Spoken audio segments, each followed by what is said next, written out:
മറ്റൊരുത്തനിലും രക്ഷയില്ല.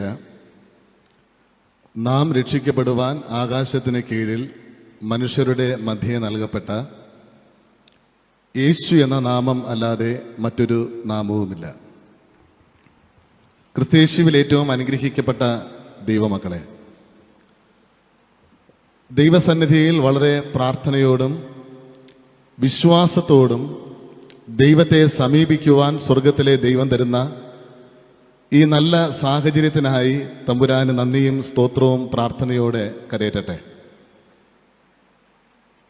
വളരെ പ്രഗത്ഭരായ വചന പ്രസംഗകർ വചനം നിർവഹിക്കപ്പെട്ട ഈ വേദിയിൽ ബലഹീനനായ അടിയനും തമ്പുരാൻ തന്ന ഈ അവസരത്തെ ഓർത്ത് ദൈവനാമത്തിൽ ഞാൻ നന്ദിയോടെ ദൈവത്തിന് സ്തോത്രം ചെയ്യട്ടെ. കർത്താവിൻ്റെ തിരുസന്നിധിയിൽ പ്രാർത്ഥനയോടുകൂടെ ഞാനായിരിക്കുമ്പോൾ ആമുഖത്തിൽ തന്നെ ഏവരുടെയും പ്രാർത്ഥന വചന ശുശ്രൂഷയുടെ അനുഗ്രഹത്തിനായി ഹൃദ്യമായി ഞാൻ സ്വാഗതം ചെയ്യുകയാണ്. നിങ്ങൾ പ്രാർത്ഥനയോടുകൂടെ ആയിരിക്കുമല്ലോ. പ്രത്യേകിച്ചും അനുഗ്രഹിക്കപ്പെട്ട നമ്മുടെ മഹായിടവകയ്ക്ക് നല്ല നേതൃത്വം നൽകുന്ന റൈറ്റ് റവറൻഡ് BS ഫ്രാൻസിസ് തിരുമേനി, ആയതുപോലെ ഒരു അമ്മയുടെ വാത്സല്യത്തോടെ കാര്യങ്ങൾ ക്രമീകരിക്കുന്ന ബിഷപ്പമ്മ, ഇന്ന് ഈ വേദിയെ പ്രാർത്ഥനയോടുകൂടെ ധന്യമാക്കുന്ന right reverend doctor KG Daniel തിരുമേനി ബിഷപ്പമ്മ, ഞാൻ വളരെയധികം സ്നേഹിക്കുന്ന ഈ മഹായിടവകയുടെ ട്രസ്റ്റ് സ്ഥാനത്തിരിക്കുന്ന മാത്തുക്കുട്ടി അച്ഛൻ, എന്നെ ക്ഷണിച്ച, എനിക്കിവിടെ ഒരു അവസരമൊരുക്കിയ ഈ മഹായിടവകയുടെ ക്ലർജി സെക്രട്ടറി ആയിരിക്കുന്ന ബിജോയ് അച്ഛൻ, pastor board secretary Joseph Mathew അച്ഛൻ, ബിഷപ്പ് കമ്മീസറി ജോയി ജോസഫ് അച്ഛൻ,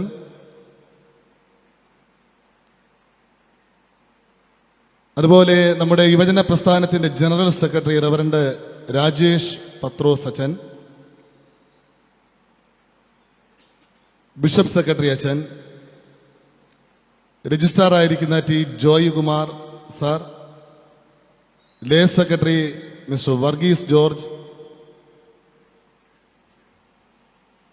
അതുപോലെ ഈ മഹായിടവകയ്ക്ക് ചെറുതും വലുതുമായി എല്ലാ ശുശ്രൂഷകളും ചെയ്യുന്ന നിങ്ങളെയും നന്ദിയോടും പ്രാർത്ഥനയോടും ഞാൻ ദൈവനാമത്തിൽ ഓർക്കുകയും എൻ്റെ ആശംസകൾ അറിയിക്കുകയും ചെയ്യട്ടെ.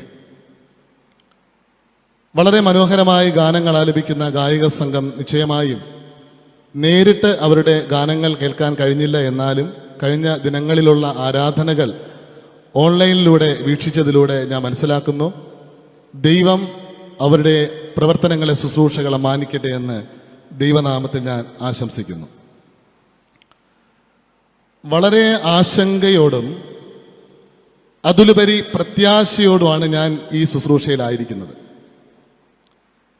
എൻ്റെ ആശങ്കയ്ക്ക് കാരണമുണ്ട്. ആ കാരണം എനിക്ക് ഈ ആരാധന തന്ന ഒരു സമ്മാനമാണ്. ഞാൻ ഈ ആരാധനയിൽ പങ്കെടുക്കുമ്പോൾ, പ്രത്യേകിച്ചും സ്വാഗത പ്രസംഗം പറയുന്ന സമയത്ത്, യുവജന പ്രസ്ഥാനത്തെക്കുറിച്ച് ജനറൽ സെക്രട്ടറി അച്ഛൻ പറഞ്ഞ വാക്കുകളിൽ എൻ്റെ ഹൃദയത്തിൽ വന്നു പതിച്ച ഒരു സെന്റൻസ്, 20 വയസ്സിന് മുകളിലുള്ള മക്കൾ സഭയുമായുള്ള ബന്ധത്തിൽ നിന്ന് മാറി നിൽക്കുന്നു. അതൊരു നിസ്സാരമായ കാര്യമല്ല. സഭയെ സംബന്ധിച്ച് വളരെ വേദനയാണ്. എൻ്റെ ചെറിയ കൺവെൻഷൻ ശുശ്രൂഷയിൽ ഞാൻ കണ്ടിട്ടുണ്ട് ഒത്തിരി അമ്മമാർ 20 വയസ്സിന് മുകളിലുള്ള മക്കളെ ഓർത്ത് വിലപിക്കുന്ന ഒത്തിരി അമ്മമാർ. അങ്ങനെയെങ്കിൽ ഇത് സഭയുടെ മാത്രം പ്രശ്നമല്ല, കുടുംബത്തിന്റെ പ്രശ്നമാണ്, സമൂഹത്തിന്റെ പ്രതിസന്ധിയാണ്. ഇതാണ് എൻ്റെ ഏറ്റവും പ്രധാനപ്പെട്ട ഒരു ആശങ്ക. ഈ ആരാധന എന്നെ സമ്മാനിച്ച ആശങ്ക എന്താണെന്ന് ചോദിച്ചാൽ, നമ്മുടെ യൂത്ത് തുടർന്ന് എങ്ങനെ ഈ ചോദ്യം അതിലുപരി എനിക്ക് ഏറ്റവും പ്രത്യാശയുള്ള ഒരു അനുഭവം ഇന്നത്തെ മധ്യസ്ഥ പ്രാർത്ഥനയിൽ എൻ്റെ സുഹൃത്താണ് പ്രാർത്ഥിച്ചത്. പ്രാർത്ഥനയിലെ ഒരു സെന്റൻസ്, 6-ാമത്തെ ദിവസം നിസ്സാരമല്ലല്ലോ. ഒരു തിയോളജിക്കൽ സ്റ്റുഡൻസിനെക്കാളും ആധികാരികമായ ഒരു സെന്റൻസ് ആയിരുന്നു ആ സെന്റൻസ്. കർത്താവെ, അങ്ങയുടെ സൃഷ്ടി പൂർത്തിയാക്കിയ ഈ ദിവസത്തിൽ ഞങ്ങളെയും ഇന്ന് പണിയും എന്ന് ഞങ്ങൾ വിശ്വസിക്കുന്നു. ഈ രണ്ട് കാര്യങ്ങളും ഈ ആരാധനയ്ക്ക് മുൻപ് ഞാൻ കൂട്ടി വായിക്കുമ്പോൾ പ്രാർത്ഥനയോടെ പറയട്ടെ, ആശങ്കയുണ്ട്, എന്നാൽ അതിലുപരി ദൈവാശ്രയത്തോടെ ഞാൻ പറയും, ഇന്നത്തെ ഈ ശുശ്രൂഷയിൽ എനിക്ക് ഒത്തിരി പ്രതീക്ഷയുണ്ട്, പ്രത്യാശയുണ്ട്. ആരാധനയിൽ ദൈവം പ്രവർത്തിക്കാൻ പരസ്പരം നമുക്ക് പ്രാർത്ഥിക്കാം. ദൈവം സംസാരിക്കട്ടെ. ദൈവത്തിന് സംസാരിക്കാൻ നമുക്ക് അവസരം കൊടുക്കാം. നമുക്കെല്ലാവർക്കും ശ്രദ്ധയോടെ വചനത്തിന് മുൻപിൽ കാതോർക്കാം. ആദിമ സഭയുടെ ആദ്യത്തെ വിശ്വാസ പ്രഖ്യാപനം വെറും 2 വാക്കുകളാണ്. ഗ്രീക്കിൽ അതിങ്ങനെ പറയും, ഈസൂസ് കുരിയോസ്, യേശു കർത്താവ്. ഇതാണ് ആദിമ സഭയുടെ ശക്തിയേറിയ വിശ്വാസ പ്രഖ്യാപനം. നാം ആരാധനയിൽ നിത്യവിശ്വാസ പ്രമാണം പറയാറുണ്ട്. നാം ആരാധനയിൽ അപ്പോസ്തലന്മാരുടെ വിശ്വാസ പ്രമാണം പറയാറുണ്ട്. അതിനു മുൻപ് വാചകങ്ങളിൽ മാത്രം, ഹൃദയത്തിന്റെ ആഴത്തിൽ നിന്ന് വാക്കുകളിലൂടെ, എഴുതപ്പെട്ട അവസ്ഥയിലല്ല, അവർ ഉറക്കെ പറഞ്ഞതാണ് ഈസൂസ് കുരിയോസ്. അതിനൊരു ബാക്ക്ഗ്രൗണ്ട് ഉണ്ട്.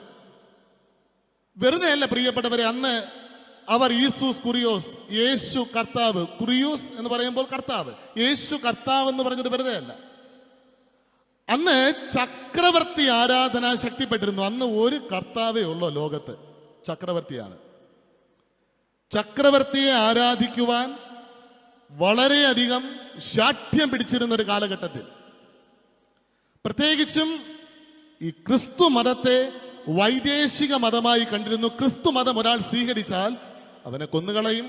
പീഡനങ്ങളൊന്നും ഞാൻ പറയേണ്ട, നമുക്ക് എല്ലാവർക്കും പാരമ്പര്യങ്ങളുണ്ട്, ഇതൊക്കെ നമ്മൾ മനസ്സിലാക്കിയവരാ. പല വിധത്തിൽ അവരെ പീഡിപ്പിക്കും. ക്രിസ്ത്യാനികൾക്ക് ശരിക്കും സ്വതന്ത്രമായി ആരാധിക്കാൻ കഴിയാത്ത അവസ്ഥ.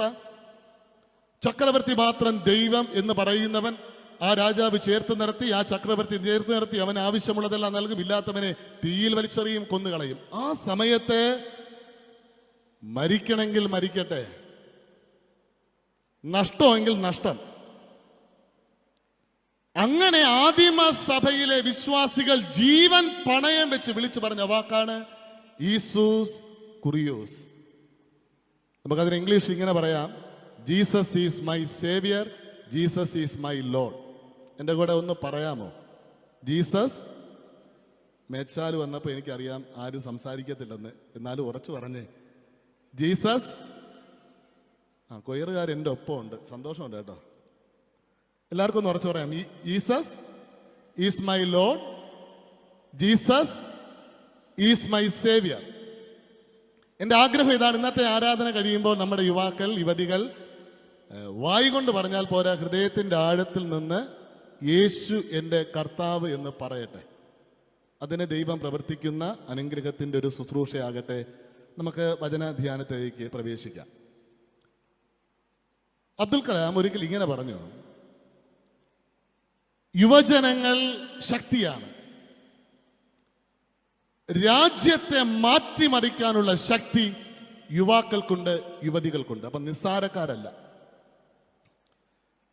യുവജനങ്ങൾ ശക്തിയാണ്, രാജ്യത്തെ ചേഞ്ച് ചെയ്യാനുള്ള ശക്തി ആർക്കുണ്ട്? യുവാക്കൾക്കുണ്ട്. ഇന്നത്തെ കുറിവാക്യം ശമൂവേൽ പ്രവാചകന്റെ 2-ാം പുസ്തകം 11-ാം അധ്യായം അതിന്റെ 11-ാം വാക്യം. ഊരിയാവ് ദാവീദിനോട്, പെട്ടകവും ഇസ്രയേലും യഹൂദയും കൂടാരങ്ങളിൽ വസിക്കുന്നു. എന്റെ യജമാനനായ യോവാബും യജമാനന്റെ ഭൃത്യന്മാരും വെളിമ്പ്രദേശത്ത് പാളയമിറങ്ങി കിടക്കുന്നു. അങ്ങനെയിരിക്കെ ഞാൻ ഭക്ഷിപ്പാനും കുടിപ്പാനും എൻ്റെ ഭാര്യയോട് കൂടെ ശയിപ്പാനും എൻ്റെ വീട്ടിൽ കിടക്കുമോ? നിന്നാണ്, നിന്റെ ജീവനാണ്, അത് ഞാൻ ചെയ്യുകയില്ല എന്ന് പറഞ്ഞു. ഇന്നത്തെ യുവാക്കൾക്ക്, യുവതികൾക്ക് മുൻപിൽ ഞാൻ വയ്ക്കുന്ന ബൈബിൾ കഥാപാത്രം ഊരിയാവ്. ആരാണ് ഊരിയാവ്? ഹ്രസ്വമായ രീതിയിൽ ഞാനൊന്ന് പറയട്ടെ. ദാവീദ് രാജാവ് തന്റെ ഭൃത്യനായ ഹിത്യനായ ഊരിയാവിനെ യുദ്ധക്കളത്തിലേക്ക് അയച്ചു. ഈ കഥ മനസ്സിലാക്കാതെ ഇന്നത്തെ വചന ധ്യാനം നമുക്ക് ശരിക്കും മുന്നോട്ട് പോകാൻ കഴിയത്തില്ല. വളരെ ശ്രദ്ധയോടെ ആയിരിക്കാം. യുദ്ധക്കളത്തിൽ പോയ സമയത്ത് മാളിക മുറിയുടെ ഭാഗത്ത് നിന്നുലാത്തുന്ന ദാവീദ് ഹിത്യനായ ഊരിയാവിന്റെ ഭാര്യയെ ആ മുകൾ ഭാഗത്ത് വെച്ച് കണ്ടു. ദാവീദ് അതിൽ ആകൃഷ്ടനായി. ദാവീദ് രാജാവല്ലേ, പരമോന്നത അധികാരമുള്ള ആളല്ലേ. ദാവീദ് അവളെ സ്വന്തമാക്കാൻ ശ്രമിച്ചു, സ്വന്തമാക്കി, അവളെ കീഴടക്കി എന്ന് പറയാം. അവൾ ഗർഭിണിയായി. അവൾ ഗർഭിണിയായ വാർത്ത അറിഞ്ഞ സമയത്ത് ദാവീദ് ചില തന്ത്രങ്ങൾ മെനയാൻ തുടങ്ങി. ദാവീദ് മെനയുന്ന തന്ത്രമാണ് യുദ്ധകളത്തിൽ നിന്ന് ഈ പറയുന്ന ഊരിയാവിനെ തിരികെ വിളിപ്പിച്ചു. സ്നേഹം കൊണ്ടല്ല കേട്ടോ, തന്ത്രമാണ്. തിരികെ വിളിപ്പിച്ചിട്ട് ഈ ഊരിയാവിനെ അവന്റെ ഭവനത്തിലേക്ക് പറഞ്ഞയക്കാൻ ശ്രമിച്ചു. എന്നാത്തിനെന്നറിയോ? ആ ഗർഭത്തെ അവന്റെ തലയിൽ കെട്ടുക എന്നുള്ള ഒറ്റ ഉദ്ദേശം. അവൻ പോയില്ല. ഇപ്പോൾ വായിച്ചു നാം കേട്ടത്, അവൻ പറയുകയാണ്, ഞാൻ എങ്ങനെ പോകും? എന്റെ രാജ്യത്തിന്റെ അവസ്ഥ കളഞ്ഞിട്ട് ഞാൻ എങ്ങനെ പോകും? ആ 11-ാം വാക്യത്തിൽ ഞാൻ ഒരു യുവാവിന്റെ സത്യസന്ധത ഞാൻ കാണുന്നു. രാജ്യത്തോടുകൂടെയുള്ള സ്നേഹം ഞാൻ കാണുന്നു. അവന്റെ കഠിന അധ്വാനം ഞാൻ കാണുന്നു. അവൻ ഒരു രാജാവിനെ എങ്ങനെ സ്നേഹിക്കണമെന്ന് നമ്മെ പഠിപ്പിക്കുകയാണ്. എന്നെ കേൾക്കുന്ന പ്രിയപ്പെട്ടവരെ, അവൻ പോയില്ല എന്ന് കണ്ടപ്പോൾ അവന് സമ്മാനം കൊടുത്ത്, അവന് ലഹരി കൊടുത്ത്, രാജാവിന്റെ വീട്ടിൽ തന്നെ താമസിപ്പിച്ച് വീണ്ടും യുദ്ധക്കളത്തിലേക്ക് പറഞ്ഞയച്ചു. പോകുമ്പോൾ ഒരു കത്തെഴുതി കൊടുത്തു.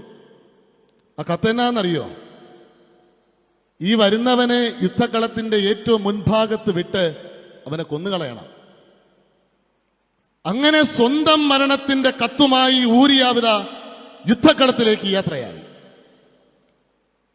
പറഞ്ഞതുപോലെ, രാജാവ് പറഞ്ഞതുപോലെ സംഭവിച്ചു. ഊരിയാവ് മരിച്ചു. രാജാവിന് വലിയ സങ്കടമൊന്നുമില്ല. രാജാവ് ഒരു സ്റ്റേറ്റ്മെന്റ് പറയുന്നുണ്ട്, വാള് അങ്ങോട്ടും ഇങ്ങോട്ടൊക്കെ നാശം ചെയ്യും. എന്നാൽ ഭാര്യയ്ക്ക് വിഷമമുണ്ട്. ഭാര്യയെ വിലപിച്ചു. അതിന്റെ ഏറ്റവും അവസാന വാക്യം, 27-ാം വാക്യം പറയുന്നു, വിലാപകാലം കഴിഞ്ഞപ്പോൾ ഒരു ഷോർട്ട് പീരീഡ് ദുഃഖം ദാവീദ് സ്വന്തമാക്കി. ഇതാണ് പ്രിയപ്പെട്ടവരെ ഇന്നത്തെ നമ്മുടെ വചന ധ്യാനം. ഇന്നത്തെ വചന ധ്യാനത്തിലൂടെ കർത്താവ് നമ്മോട് സംസാരിക്കട്ടെ. മലനാടിനെ സംബന്ധിച്ചിടത്തോളം മലനാടിന്റെ അപ്പോസ്തലൻ മലനാടിന്റെ വികാരം തന്നെയാണ്. ഞാനത് മനസ്സിലാക്കിയിട്ടുണ്ട്. ആരാണ് മലനാടിന്റെ അപ്പോസ്തലൻ എന്ന് ഞാൻ ചോദിക്കേണ്ട. നിങ്ങൾ വേഗത്തിൽ ഉത്തരം പറയും, എനിക്കറിയാം. ഹെൻറി ബേക്കർ പറയത്തില്ലേ? എന്നാ പറഞ്ഞ ആരാ മലനാടിന്റെ അപ്പോസ്തലൻ? എന്നാലും പറയത്തില്ല. ഹെൻറി ബേക്കർ ജൂനിയർ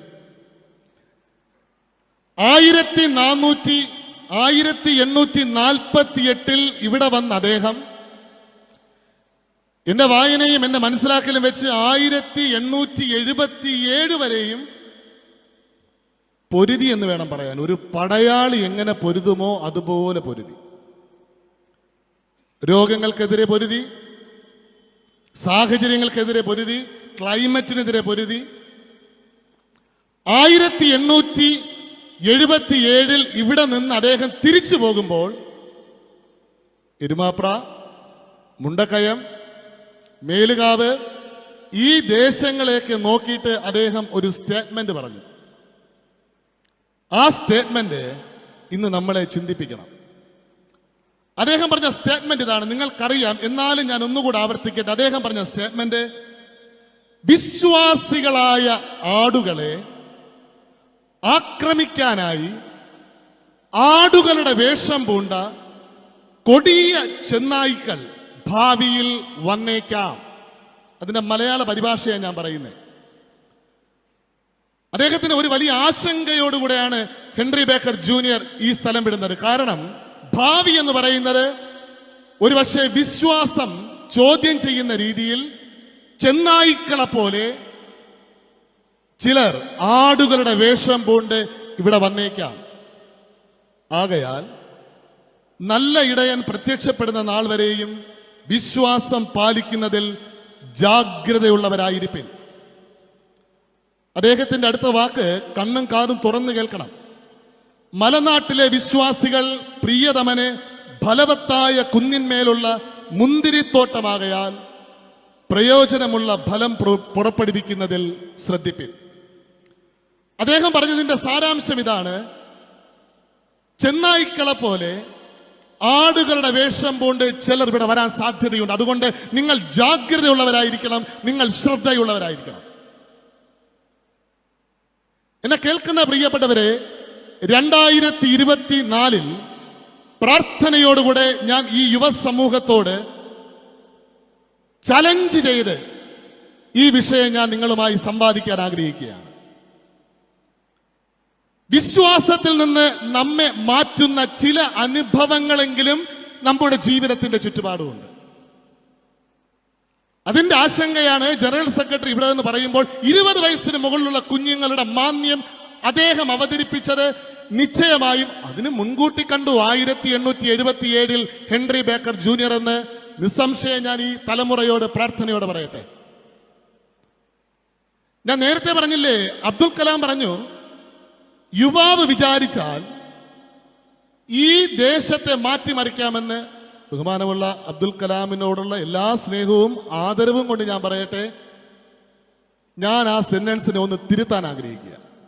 യുവാവ് വിചാരിച്ചാലല്ല, ദൈവത്തിൽ ആരാധിക്കുന്ന ഒരു യുവാവ് വിചാരിച്ചാൽ.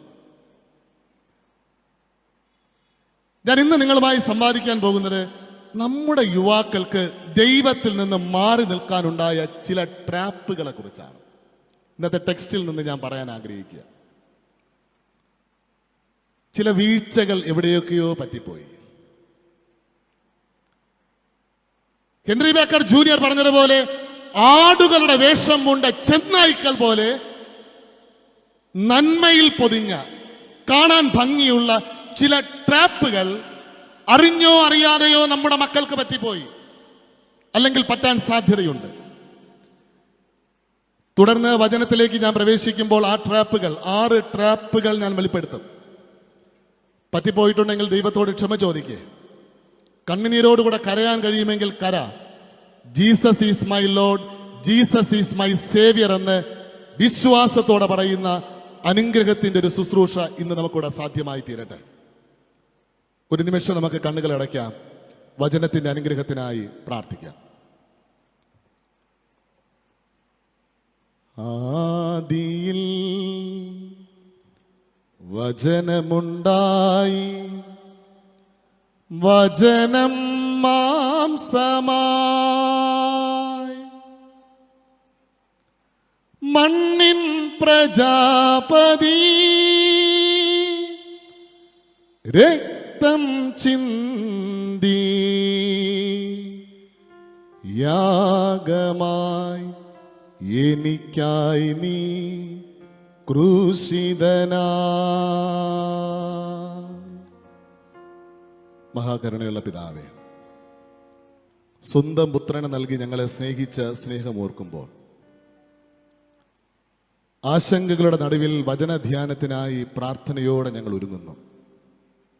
അങ്ങ് ഞങ്ങളോട് സംസാരിക്കണോ അപ്പാ? അങ്ങയുടെ ശബ്ദം കേൾക്കുവാൻ ഞങ്ങളുടെ ജീവിതങ്ങളെ ഒരുക്കണമേ എന്ന് ഞങ്ങൾ പ്രാർത്ഥിക്കുന്നു. ഈ മണ്ണിൽ സുവിശേഷത്തിന്റെ വിത്ത് പ്രാർത്ഥനയോടുകൂടെ വിതറിയ എല്ലാ പൂർവികരെയും, വിശേഷാൽ മലനാടിന്റെ അപ്പോസ്തലനായ ഹെൻറി ബേക്കർ ജൂനിയർ അദ്ദേഹത്തിന്റെ പ്രവർത്തനങ്ങളെയും ഓർത്ത് ഞങ്ങൾ ദൈവത്തിന് സ്തോത്രം ചെയ്യുന്നു. അദ്ദേഹം പറഞ്ഞ വാക്കുകൾ ഞങ്ങൾ വീണ്ടും ഒരു നിമിഷം ഓർക്കുന്നു. വിശ്വാസ ജീവിതത്തിൽ നിന്ന് ഞങ്ങളെ മാറ്റുന്ന ഏതെങ്കിലും അനുഭവങ്ങൾ ഞങ്ങളുടെ ജീവിതത്തിൽ കടന്നു വന്നിട്ടുണ്ടെങ്കിൽ അങ്ങ് ഞങ്ങളോട് തുറന്ന് സമ്മാനിക്കണമേ. കർത്താവ്, ഇന്ന് ഞങ്ങൾ പണിയപ്പെടുന്ന ഒരു ദിവസമായി വചന ധ്യാനത്തിലൂടെ തമ്പുരാൻ ഞങ്ങളെ ഒരുക്കണമേ. കുറവുകളെ അങ്ങ് വെളിപ്പെടുത്തണം പിതാവേ. മനുഷ്യന്റെ ശബ്ദം ഞങ്ങൾക്ക് ആവശ്യമില്ലപ്പാ. കെയോസ് കോസ്മോസ് ആയെങ്കിൽ വികൃതമായ ക്രമം തെറ്റിയ ലോകത്തെ ഉണ്ടാകട്ടെ എന്ന് പറഞ്ഞ വാക്കുകൾ കൊണ്ട് കോസ്മോസ് ആക്കാൻ അങ്ങേക്ക് കഴിഞ്ഞെങ്കിൽ ഞങ്ങൾ വിശ്വസിക്കുന്നു ഇന്ന് അത്ഭുതത്തിന്റെ സമയമാക്കണമേ. ജനം ആത്മാവിൽ ആരാധിപ്പാൻ, ആത്മാവിന്റെയും സത്യത്തിന്റെയും അനുഭവം ഹൃദയത്തിൽ സ്വീകരിക്കുവാൻ തമ്പുരാനെ ജനത്തെ ഒരുക്കണമേ എന്ന് ഞങ്ങൾ അപേക്ഷിക്കുന്നു. കുറവുകൾ വെളിപ്പെടുന്ന ഒരു ദിവസമാക്കി തീർക്കണമേ. പരിശുദ്ധാത്മാവ് പരിമഞ്ഞായി പെയ്തിറങ്ങണമേ, കൊടുങ്കാറ്റായി വീശണമേ. ജനത്തിന് മനസ്സിലാകുന്ന ഭാഷയിൽ തിരുവചനം പറഞ്ഞ് വിരസതയില്ലാതെ ക്രിസ്തുവിനെ പ്രിയമക്കൾ സ്വീകരിച്ച് പ്രാർത്ഥനയോടെ ദൈവത്തിന് സ്തോത്രം ചെയ്യുവാൻ ഈ ആരാധന ഒരു സഹായകമായി മാറണമേ. മഹത്വം അങ്ങേക്ക്. അടിയന്റെ മേലും ദൈവത്തിന്റെ കരുണ വർഷിക്കണമേ. അടിയന്റെ ശബ്ദമോ അടിയന്റെ ചിന്തകളോ മരവിക്കട്ടെ. ദൈവം പ്രവർത്തിക്കുന്ന ഒരു പ്രഭാതമായി തീരണമേ. യേശുവിന്റെ നാമത്തിൽ തന്നെ തമ്പുരാനെ, ആമേൻ.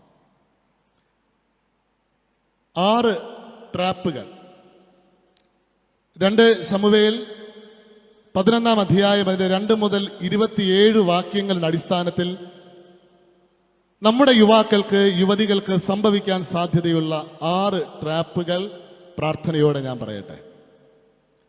1, ദ ട്രാപ്പ് ഓഫ് ലവ്.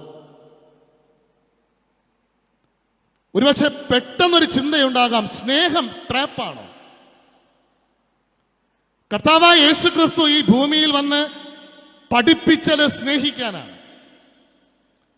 സ്നേഹത്തിലൂടെ സർവത്തെയും പണിയാൻ കഴിയുമെന്ന് യേശു പഠിപ്പിക്കുമ്പോൾ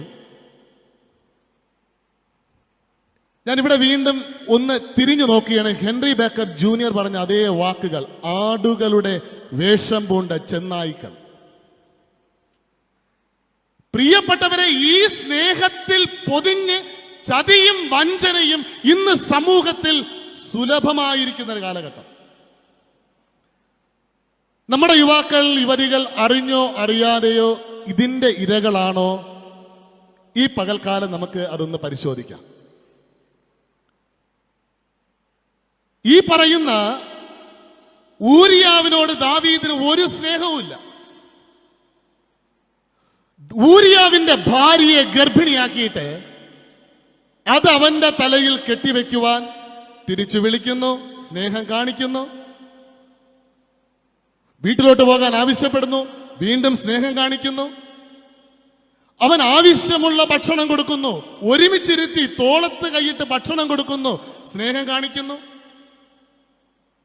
അവന് ലഹരി കൊടുക്കുന്നു, സ്നേഹം കാണിക്കുന്നു. അതിലുപരി അവന്റെ കയ്യിൽ ഒരു കത്ത് കൊടുത്തയക്കുന്നു.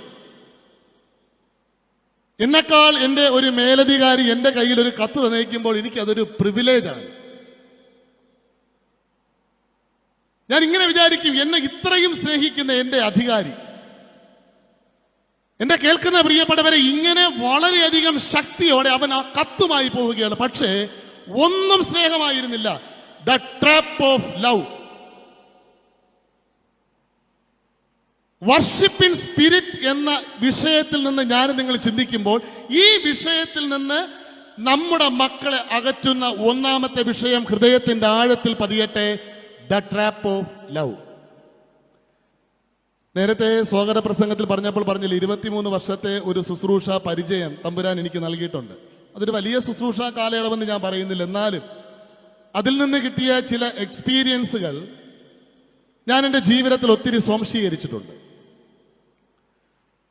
ഒരു ദൈവാലയത്തിൽ ഞാൻ ആയിരിക്കുമ്പോൾ രാത്രി 11:30-12 മണിക്ക് എൻ്റെ കതകത്ത് വന്ന് ഒരു കുടുംബം മുട്ടി. ഞാനുണ്ട്, ഭാര്യയുണ്ട്, പിള്ളേരുണ്ട്. ഉറങ്ങിക്കിടന്ന് ഞങ്ങൾ തുറന്ന്, അവർ വളരെ വിഷമത്തിലാണ്. അപ്പനുണ്ട്, അമ്മയുണ്ട്, മകളുണ്ട്. പ്രിയപ്പെട്ടവർ, അവർ എന്റെ മുൻപിൽ വന്നിരുന്നു. ആരും ഒന്നും മിണ്ടുന്നില്ല. അപ്പനും മിണ്ടുന്നില്ല, അമ്മയും മിണ്ടുന്നില്ല, കുഞ്ഞും മിണ്ടുന്നില്ല. കുഞ്ഞ് തൻ്റെടിയെ പോലെ ഇരിക്കുക, +2 കഴിഞ്ഞ കുഞ്ഞ്. അപ്പൊ കുറേ നേരം ഇരുന്ന് ഞാൻ ചോദിച്ചു, എന്നാത്തിനാ വന്നേ?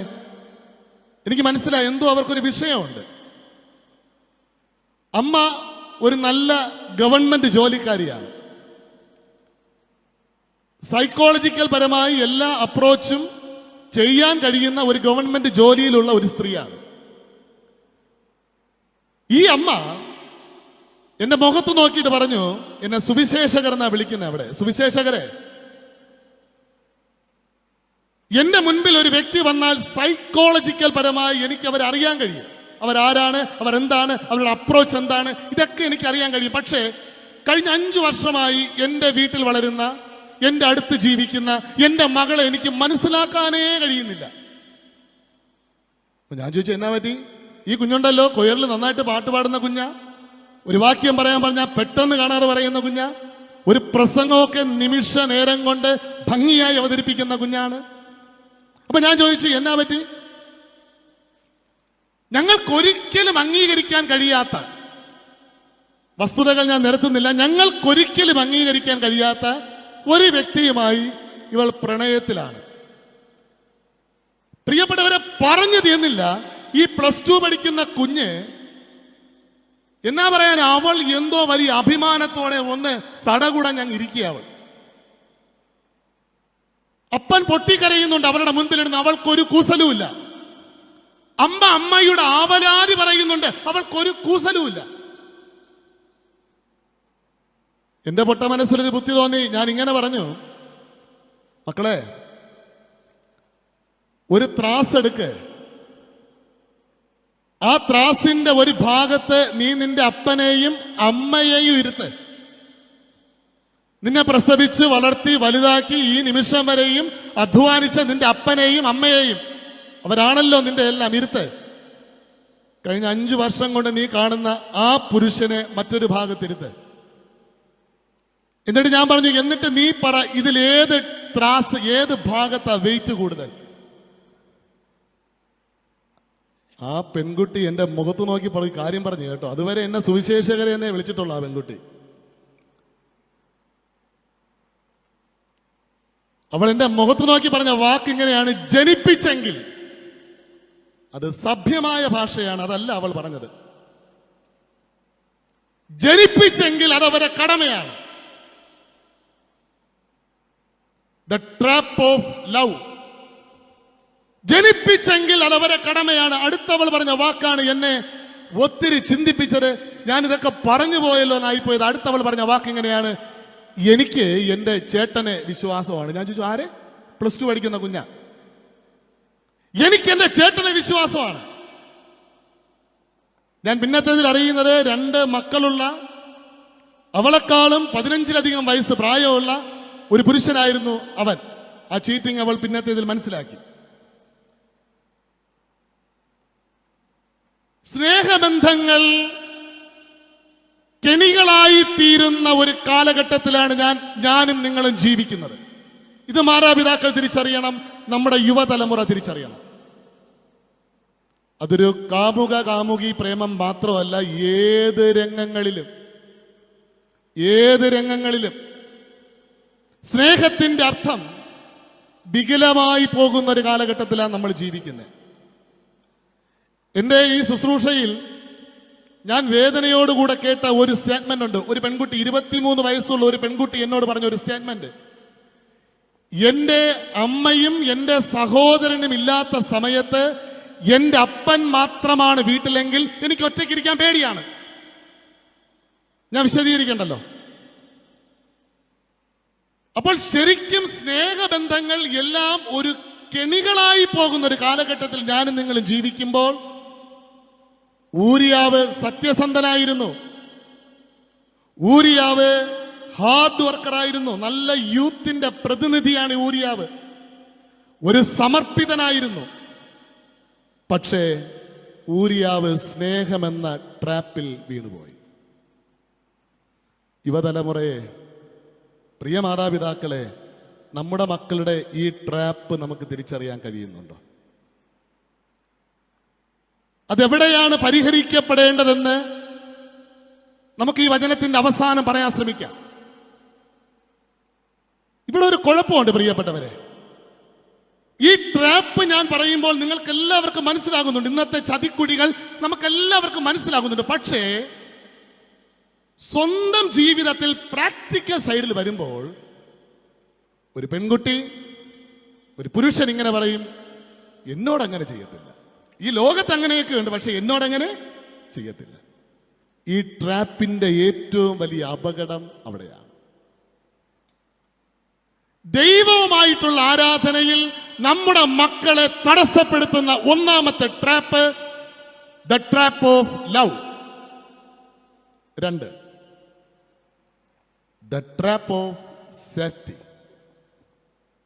സുരക്ഷിതത്വം. സുരക്ഷിതത്വം ആഗ്രഹിക്കാത്ത മനുഷ്യനുണ്ടോ പ്രിയപ്പെട്ടവരെ? എല്ലാവർക്കും ഇഷ്ടമാണ് സുരക്ഷിതത്വം. ഈ സുരക്ഷിതത്വം പലപ്പോഴും ട്രാപ്പായി തീരുകയാണ്. ഞാനിങ്ങനെ പറയാനുള്ള കാരണം എന്നാണെന്നറിയോ? ഈ ഊരിയാവിനെ തിരിച്ചു വിളിക്കുമ്പോഴും യുദ്ധക്കളത്തിൽ നിന്നാ തിരിച്ചു വിളിക്കുന്നേ, സുരക്ഷിതത്വമായൊരു രീതിയാണ്. ഈ ഊരിയാവിന്റെ ജീവിതത്തിൽ ദാവീദ് ചില അനുഭവങ്ങൾ പകരുമ്പോഴും, ഞാൻ നേരത്തെ പറഞ്ഞതുപോലെ ലഹരി, ആഹാരം, പ്രചോദനം, എൻകറേജ്മെന്റ് ഇതൊക്കെ നൽകുമ്പോഴും ഒരു സേഫ്റ്റിയാണത്. പക്ഷെ ഈ സേഫ്റ്റിക്ക് പിന്നിൽ ഒരു ട്രാപ്പ് ഉണ്ട്. ഞാനൊരു ട്രാപ്പ് പറയട്ടെ, ഒരു safety trap. Slavery is on trap. Slavery, അടിമത്വം ഒരു സുരക്ഷിതത്വമാണ്, അതൊരു ട്രാപ്പാണ്. പശുക്കിടാവിനെ നമ്മളെല്ലാരും കണ്ടിട്ടുണ്ടല്ലോ. വീട്ടിന്റെ തൊഴുത്തിൽ പശുക്കിടാവിനെ കെട്ടിയിട്ട് കഴിഞ്ഞാൽ, കുറേ വർഷം കെട്ടിയിട്ട് കഴിഞ്ഞിട്ട് പിന്നെ അതിനെ അഴിച്ചു വിട്ടാൽ ഈ പശുക്കിടാവ് പോകത്തില്ലെന്നേ, അവിടെ തന്നെ നിൽക്കും. അവിടെ അത് സുരക്ഷിതമായി കഴിഞ്ഞു. ആ ക്ലൈമറ്റ് അതിന് പിടിച്ചു കഴിഞ്ഞു. ഇങ്ങനെ നമ്മുടെ മക്കൾ ചില സുരക്ഷിതങ്ങൾക്ക് ഒളിവിലാണെന്ന് പ്രാർത്ഥനയോടെ ഞാൻ പറയട്ടെ. Mobile phone very danger trap. എന്നാൽ വളരെയധികം പ്രയോജനമുള്ളതാണ് മൊബൈൽ ഫോൺ. പക്ഷേ അതിലുപരി വളരെയധികം ഡേഞ്ചറായി തീരുന്ന ഒരു സാധനം. അതിൻ്റെ അകത്ത് ഒത്തിരി സുരക്ഷിതത്വങ്ങൾ നൽകിക്കൊണ്ടേയിരിക്കും. ഇതിനെ പൊട്ടിക്കാതെ, വിനോദ് സൈലസ് അച്ഛന്റെ പ്രസംഗത്തിൽ ഞാൻ ശ്രദ്ധിച്ചു, 1 മണി 2 മണി ഉറക്കമില്ലാതെ രാത്രി കാലങ്ങളിൽ ഇതിനെ പൊട്ടിക്കാതെ ആത്മാവിൽ ആരാധിക്കാൻ കഴിയത്തേയില്ല.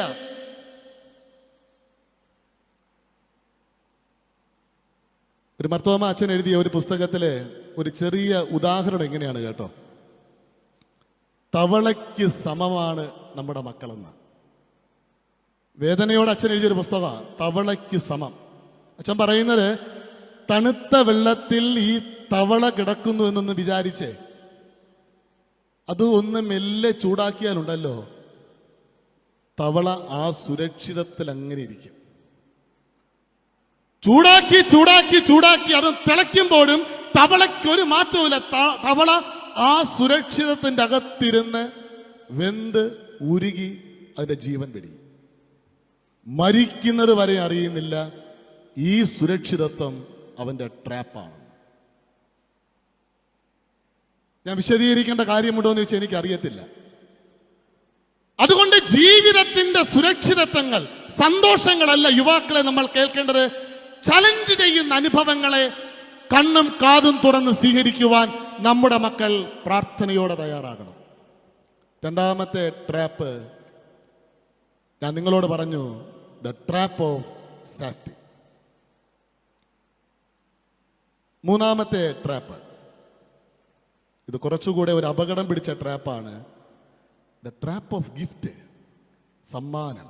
ഒന്ന് വായിക്കാമോ? 2 ശമൂവേൽ പ്രവാചകന്റെ പുസ്തകം 11-ാം അധ്യായം അതിന്റെ 8ഉം 9ഉം വാക്യങ്ങൾ. പിന്നെ ദാവീദ് ഊരിയാവോട്, നീ വീട്ടിൽ ചെന്ന് കാലുകളെ കഴുകുക എന്ന് പറഞ്ഞു. ഊരിയാവ് രാജധാനിയിൽ നിന്ന് പുറപ്പെട്ടപ്പോൾ രാജാവിന്റെ സമ്മാനം അവന്റെ പിന്നാലെ ചെന്നു. ഊരിയാവോ തന്റെ വീട്ടിൽ പോകാതെ യജമാനന്റെ സകല ഭൃത്യന്മാരോടും കൂടെ രാജധാനിയുടെ വാതിക്കൽ കിടന്നുറങ്ങി. സമ്മാനം പലതരത്തിലുണ്ട് കേട്ടോ. പണമായി വരാം, അധികാരങ്ങളായി വരാം, സ്ഥാനമാനങ്ങളായി വരാം. വർഷിപ്പ് ഇൻ സ്പിരിറ്റ്, നമ്മുടെ കുഞ്ഞുങ്ങളെ ദൈവവുമായി അകറ്റുന്ന മൂന്നാമത്തെ trap, the trap of gift. Palakkad ജില്ലയിൽ പ്ലാഞ്ചിവട നമുക്കെല്ലാവർക്കും അറിയാമല്ലോ. കേരളം മുഴുവനും വാർത്തകളിലൂടെയും കാര്യങ്ങളിലൂടെയൊക്കെ മനസ്സിലാക്കിയ ഒരു സംഭവമാണ്. അനധികൃതമായി എല്ലാ നിയമങ്ങളെയും കാറ്റിൽ പറത്തിയിട്ട് അനധികൃതമായി അവർ അവിടെ കെട്ടിടങ്ങൾ പണിതു, ജലസ്രോതസ്സുകൾ കണ്ടെത്തി. മോഹന വാഗ്ദാനങ്ങളാണ് ആദ്യം ജനത്തിന് നൽകിയത്. ഒന്ന്, ഇതൊരു സാംസ്കാരിക പട്ടണമായിട്ട് മാറും, എല്ലാവർക്കും ജോലി കിട്ടും, ഈ നാട് മുഴുവനും ഡെവലപ്മെന്റ് ആകും. എന്നെ കേൾക്കുന്ന പ്രിയപ്പെട്ടവരെ, അവർക്ക് കിട്ടിയത് എന്നാണെന്നറിയാമോ? അവർക്ക് കിട്ടിയത് ക്യാൻസർ രോഗം കിട്ടി. വീട്ടിന്റെ മുറ്റത്ത് ജലം കോരിക്കൊണ്ട് നടന്നവർ 5 കിലോമീറ്റർ നടന്ന് കുടിവെള്ളത്തിന് വേണ്ടി ഓടേണ്ടി വന്നു. പ്ലാഞ്ചിമട സംഭവം നമുക്കെല്ലാവർക്കും അറിയാം. 2001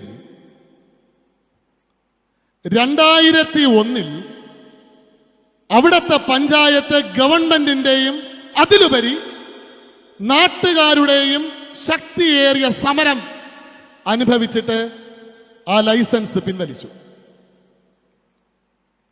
അന്നത്തെ അവിടുത്തെ പഞ്ചായത്ത് പ്രസിഡന്റിന്റെ പേര് അനിൽ കൃഷ്ണൻ എന്നാണ്. ഇനി ഞാൻ പറയുന്നതൊന്ന് ശ്രദ്ധിക്കണേ. അനിൽ കൃഷ്ണന്റെ കയ്യിൽ 30 കോടി രൂപ കൊണ്ട് കയ്യിൽ കൊടുത്തിട്ട് ഈ പറയുന്ന സ്ഥാപനം പറഞ്ഞു, ഞങ്ങൾക്ക് ഈ ലൈസൻസ് തിരിച്ചു തരണം. അനിൽ കൃഷ്ണൻ എന്ന് പറയുന്ന സഹോദരന്റെ കയ്യിൽ ഒരു കയ്യിൽ 30 കോടി രൂപ, മറു കയ്യിൽ സ്വന്തം ജനങ്ങൾ. നമ്മൾ എവിടെ നിൽക്കും? The trap of gift. പ്രിയപ്പെട്ടവരെ, ഇവിടെയാണ് അനിൽ കൃഷ്ണൻ ഇന്നും ചരിത്രത്തിന്റെ ഭാഗമായി മാറിയത്. അനിൽ കൃഷ്ണൻ പറഞ്ഞു, 30 കോടി രൂപയല്ല വലുത്, എന്റെ നാട്ടിലെ ജനമാണ് എനിക്ക് വലുത്. എന്നെ കേൾക്കുന്ന പ്രിയപ്പെട്ടവരെ, തുടർന്നുണ്ടായ സമരത്തിൽ ആ കമ്പനി അവിടെ പൂട്ടേണ്ടി വന്നെന്നും ആ സ്ഥലം സുരക്ഷിതമായെന്നും ചരിത്രം പറയുമ്പോൾ ട്രാപ്പ് ഓഫ് ഗിഫ്റ്റിന്റെ മുമ്പിൽ ഞാനും നിങ്ങളും എങ്ങനെ? യുവാക്കളൊന്ന് ചിന്തിക്കണേ. ഒരു അധികാരം തരുമ്പോൾ, ഒരു സ്ഥാനം തരുമ്പോൾ അതിന്റെ പിന്നിലെ ഗൂഢ ഉദ്ദേശങ്ങളെ മനസ്സിലാക്കിയിട്ട് എനിക്ക് മുന്നോട്ട് പോകാൻ കഴിയുന്നുണ്ടോ? അതിന്റെ പിന്നിലെ അനുഭവങ്ങളെ മനസ്സിലാക്കിയിട്ട് എനിക്ക് മുന്നോട്ട് പോകാൻ കഴിയുന്നുണ്ടോ? ഞാൻ കണ്ണമൂല സെമിനാരിയിൽ പഠിക്കുക. സെമിനാരിയെ കുറിച്ച് പറയുമ്പോൾ എനിക്ക് ഒത്തിരി അഭിമാനമുണ്ട് കേട്ടോ. പ്രത്യേകിച്ച് ഞാൻ അവിടെ വളരെയധികം ബഹുമാനിക്കുന്ന ഞങ്ങളുടെ പ്രിൻസിപ്പാൾ അച്ഛൻ, reverend doctor professor CI David Joe അച്ഛൻ ഒരു മീറ്റിംഗിൽ ഞങ്ങളുമായി ഷെയർ ചെയ്ത അച്ഛൻ്റെ ഒരു എക്സ്പീരിയൻസ് ഉണ്ട്, ഒരു സംഭവമുണ്ട്. നമുക്കറിയാം, ഒരു ഇൻസ്റ്റിറ്റ്യൂഷൻ നടന്നു പോകണമെങ്കിൽ അതിന്റെ പിന്നിൽ കാശിന്റെ ആവശ്യമുണ്ട്. അച്ഛന്റെ മുൻപിൽ ഒരു മനുഷ്യൻ വന്നു പോലും സെമിനാരിക്ക് വേണ്ടി കുറച്ച് കാശ് ഓഫർ ചെയ്തു പോലും. അതിനുശേഷം ഈ ഓഫർ ചെയ്ത മനുഷ്യൻ അച്ഛനുമായി ചില ഡിസ്കഷൻ നടത്തി. ആ ഡിസ്കഷന്റെ സാരാംശം എന്താണെന്നറിയോ? അച്ഛാ, സിലബസിൽ ഒരു ചേഞ്ച് വരുത്തണം, സിലബസ് പോരാ. അച്ഛൻ വളരെ സ്നേഹത്തോടെ ചിരിച്ചുകൊണ്ട് ആ മനുഷ്യന്റെ മുഖത്ത് നോക്കിയിട്ട് പറഞ്ഞു, സാർ, ഞങ്ങളുടെ സ്ഥാപനത്തിന് ഈ കാശിന്റെ ആവശ്യം ഇല്ല.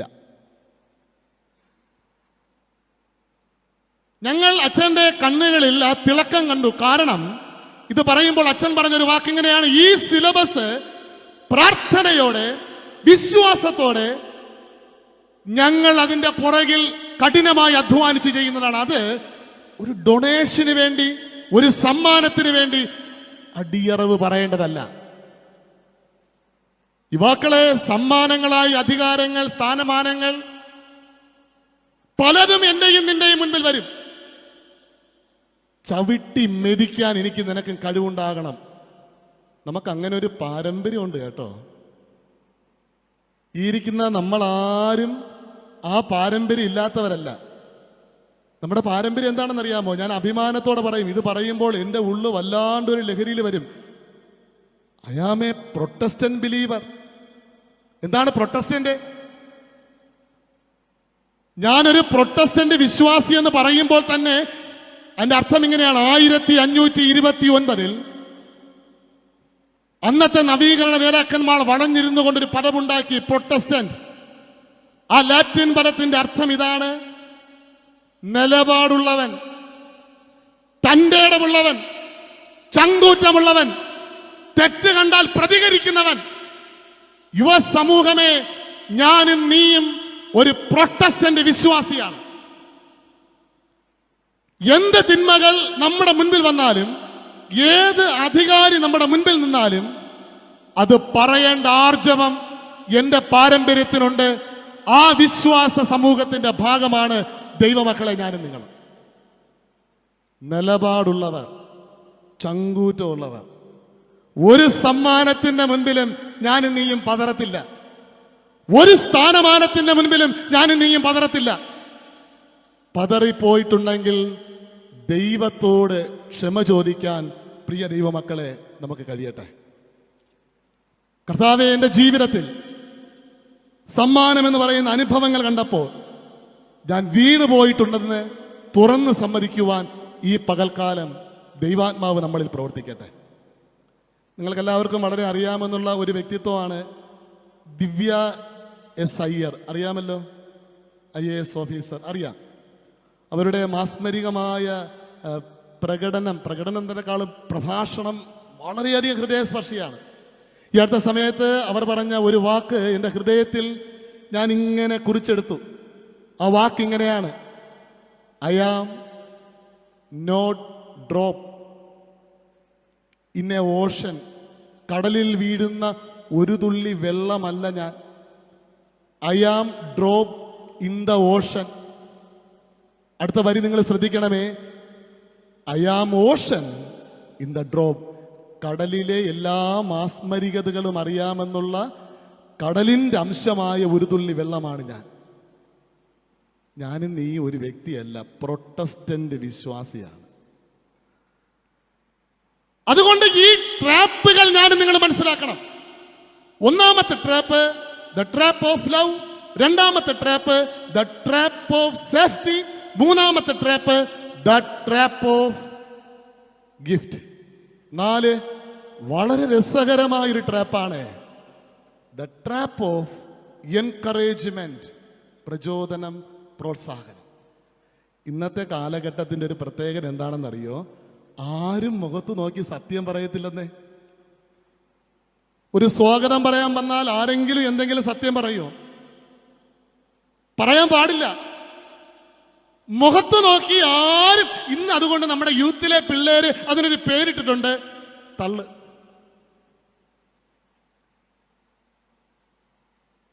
ബഹുമാനമുള്ള ഫ്രാൻസിസ് തിരുമേനി ഞങ്ങളുടെ ഉടമ്പടി ശുശ്രൂഷയിൽ പങ്കെടുത്തപ്പോൾ ഞാൻ ഏറ്റവും ആ സഭയുടെ ഒരു പുറകു ഭാഗത്ത് ഞാനും ഉണ്ടായിരുന്നു.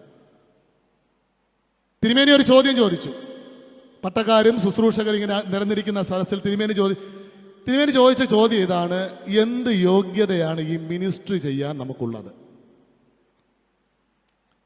അതിന് തിരുമേനി തന്നെ വളരെ സഭ്യമായ ഉത്തരം പറഞ്ഞു: ഒരു യോഗ്യതയുമില്ല, ബിഗ് സീറോ.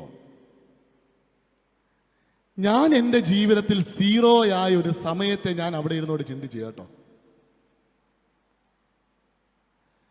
ഞാനൊരു സഭയിൽ നിന്ന് ട്രാൻസ്ഫർ വാങ്ങുന്ന സമയം ഞാൻ പല സ്ഥലങ്ങളിൽ ഇത് പറഞ്ഞിട്ടുണ്ട്. ഇതെനിക്ക് മറക്കാൻ കഴിയത്തില്ല. ഞാനൊരു ഊതി വീർപ്പിച്ച ബലൂണായിരുന്നു. ഒന്നുമില്ലാതെ പോയൊരു സമയമാണ് ഞാൻ പറയാൻ പോകുന്നത്. ഞാൻ വളരെയധികം സ്നേഹിച്ച ഒരു സഭ. പ്രിയപ്പെട്ടവരെ, ആ സെന്റ് ഓഫ് ദിവസം ജനങ്ങൾ മുഴുവനും ഇരുന്ന് കരയുന്നു. കാരണം ഞങ്ങളുടെ അച്ഛൻ പോണു, അല്ലെങ്കിൽ എന്നെ സുവിശേഷകരെന്നാ പറയുന്നത്, ഞങ്ങളുടെ സുവിശേഷകര് ഞങ്ങളെ വിട്ട് പോയാ. ജനത്തിന് മൊത്തം സങ്കടം. അതിലുപരി അവരുടെ കരച്ചിൽ കണ്ടപ്പോൾ എനിക്ക് സങ്കടം. അങ്ങനെ ഒരു കരച്ചിലിന്റെ സ്ഥലമായി ആ സഭ മാറി. പിന്നെ ചില ആൾക്കാർ ഇവിടെ വന്ന് ചില വാക്കുകൾ കൊണ്ട് നമ്മെ പുളകിതരാക്കുമല്ലോ. അതിൽ ഒരാൾ വന്നൊരു വാക്ക് പറഞ്ഞേ, അതെന്നെ പുളകിതനെന്നല്ല, ഞാൻ ഏത് നിലയിൽ പോയെന്ന് എനിക്ക് അറിയത്തില്ല കേട്ടോ. അയാൾ വന്ന് പറഞ്ഞ വാക്ക് ഇങ്ങനെയാ: സുവിശേഷകർ ഇവിടെ നിന്ന് പോയാൽ ഞങ്ങൾ അനാഥരായി പോകും. എങ്ങനെയുണ്ട്? വേണമെങ്കിൽ പഠിച്ചോ, നമുക്ക് ഏതെങ്കിലും സ്ഥലങ്ങളിൽ പറയാം. പ്രിയപ്പെട്ടവരെ, സുവിശേഷകർ ഇവിടുന്ന് പോയാൽ ഞങ്ങൾ അനാഥരായി പോകും. ഇത് കേട്ട ഞാൻ അവിടെ ഇരുന്ന് ഒരു വല്ലാണ്ടൊരവസ്ഥയിലായി. ഞാൻ പറഞ്ഞില്ലേ, ഊതി വീർപ്പിച്ച. അത് കഴിഞ്ഞിട്ട് എൻ്റെ മറുപടി പ്രസംഗം എനിക്ക് പറയാനൊന്നുമില്ല. ഞാൻ ആ വാക്ക് പിന്നത്തേതിൽ കേൾക്കുന്നത് ബഹുമാനമുള്ള ഉമ്മൻചാണ്ടി സാറിന്റെ മരണത്തിന് ഒരാൾ ടി വിയിൽ പറയുന്നു ഞങ്ങൾ അനാഥരായി പോയി. അത് കഴിഞ്ഞിട്ട് ഞാൻ രണ്ടാമത് കേട്ടത് ആ സമയത്താണ്. അപ്പോഴും ഞാൻ എൻ്റെ അവസ്ഥ ചിന്തിച്ചു. മറുപടി പ്രസംഗം എൻ്റെ കരച്ചിലായിരുന്നു. കാരണം ഈ ഒരു വാക്കിന്റെ മുമ്പിൽ ഞാൻ പതറിപ്പോയി. പ്രിയപ്പെട്ടവർ, അത് കഴിഞ്ഞ് ഞാൻ മറ്റൊരു സഭയിൽ ചാർജ് എടുക്കുന്നു. എൻ്റെ മനസ്സ് പഴയ സഭയിൽ തന്നെ. കാരണം എൻ്റെ പിള്ളേരെല്ലാം അനാഥരായി കിടക്കുക. പുതിയ സഭയിൽ വന്നിട്ടും പുതിയ സഭയിൽ ആൾക്കാരെ കണ്ടിട്ടും എൻ്റെ മനസ്സ് മൊത്തം പഴയ സഭയിൽ തന്നെ. എന്തിനേറെ പറയുന്നു, ഒന്നാമത്തെ ദിവസത്തെ ഞായറാഴ്ചത്തെ ആരാധനയ്ക്ക് കയറുമ്പോഴും എൻ്റെ പഴയ സഭ, ആരാധന നടത്തുമ്പോഴും എൻ്റെ പഴയ സഭ, ആരാധന തീരുമ്പോഴും എൻ്റെ പഴയ സഭ. കർത്താവ്, എൻ്റെ മക്കളെല്ലാം അനാഥരായി പോയി. ആരാധന തീർന്ന ഉടനെ ഞാൻ എന്നാ ചെയ്തെന്നറിയാമോ? പുറത്തിറങ്ങിയിട്ട് ഫോൺ എടുത്തു. അന്നൊരു കുഞ്ഞു ഫോണാണ് എൻ്റെ കയ്യിലുള്ള, ഇന്റർനെറ്റ് സൗകര്യങ്ങളൊന്നും അന്നില്ല.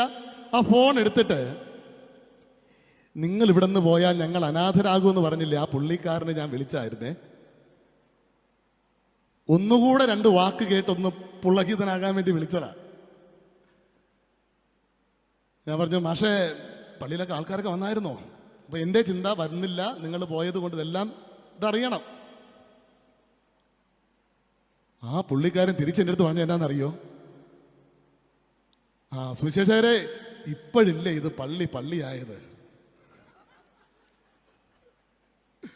ഇപ്പോഴാണ് ഞങ്ങൾ ശരിക്കും ഒരു പ്രസംഗം കേട്ടത്. എന്നെ അതൊന്നും അല്ല വേദനിപ്പിച്ചത്, അടുത്ത വാക്കാണ്. ഒന്ന് വെക്കുവോ, ഞങ്ങൾ ഇച്ചിരി തിരക്കില്ല. നിങ്ങൾ പോയാൽ ഞങ്ങൾ അനാഥരാണ്. എൻകറേജ്മെന്റ്. ശ്രുതി മധുരമായി ഗാനങ്ങൾ ആലപിക്കുന്ന പൊങ്ങരുത്, അതൊരു ഫോർമാറ്റാണ് അല്ലേ? പ്രിയപ്പെട്ടവരെ, ഇന്നത്തെ ഒരു വലിയ ശാപമാണ്. നീ കൊള്ളാം, നീ നല്ലവൻ, നീ മിടുക്കൻ, ഇങ്ങനെ നിന്ന് സ്തുതി പാടുമ്പോൾ നമ്മൾ ഇങ്ങനെ പൊങ്ങി പൊങ്ങി പൊങ്ങി പൊങ്ങി. എൻകറേജ്മെന്റ്. ഞാൻ നേരത്തെ പറഞ്ഞില്ലേ, ഈ ഊരിയാവിന്റെ കയ്യിൽ അധികാരപത്രം കൊടുത്തയക്കുമ്പോൾ അതൊരു പ്രോത്സാഹനമാണ്. എന്റെ പ്രിൻസിപ്പാൾ അച്ഛൻ എന്നെ നോക്കി ചിരിച്ചാൽ, അല്ലെങ്കിൽ എന്റെ കയ്യിൽ ലെറ്റർ തന്നാൽ, എല്ലാവരുടെ മുമ്പിൽ വെച്ച് പുഷ്പരാജ് വാന്ന് വിളിച്ചാൽ, എനിക്ക് കിട്ടുന്ന ഏറ്റവും വലിയ അംഗീകാരമല്ലേ? ഊരിയാവ് യുദ്ധക്കളത്തിലേക്ക് പോകുമ്പോൾ ഈ പ്രചോദനമായിട്ടാ പോകുന്നേ.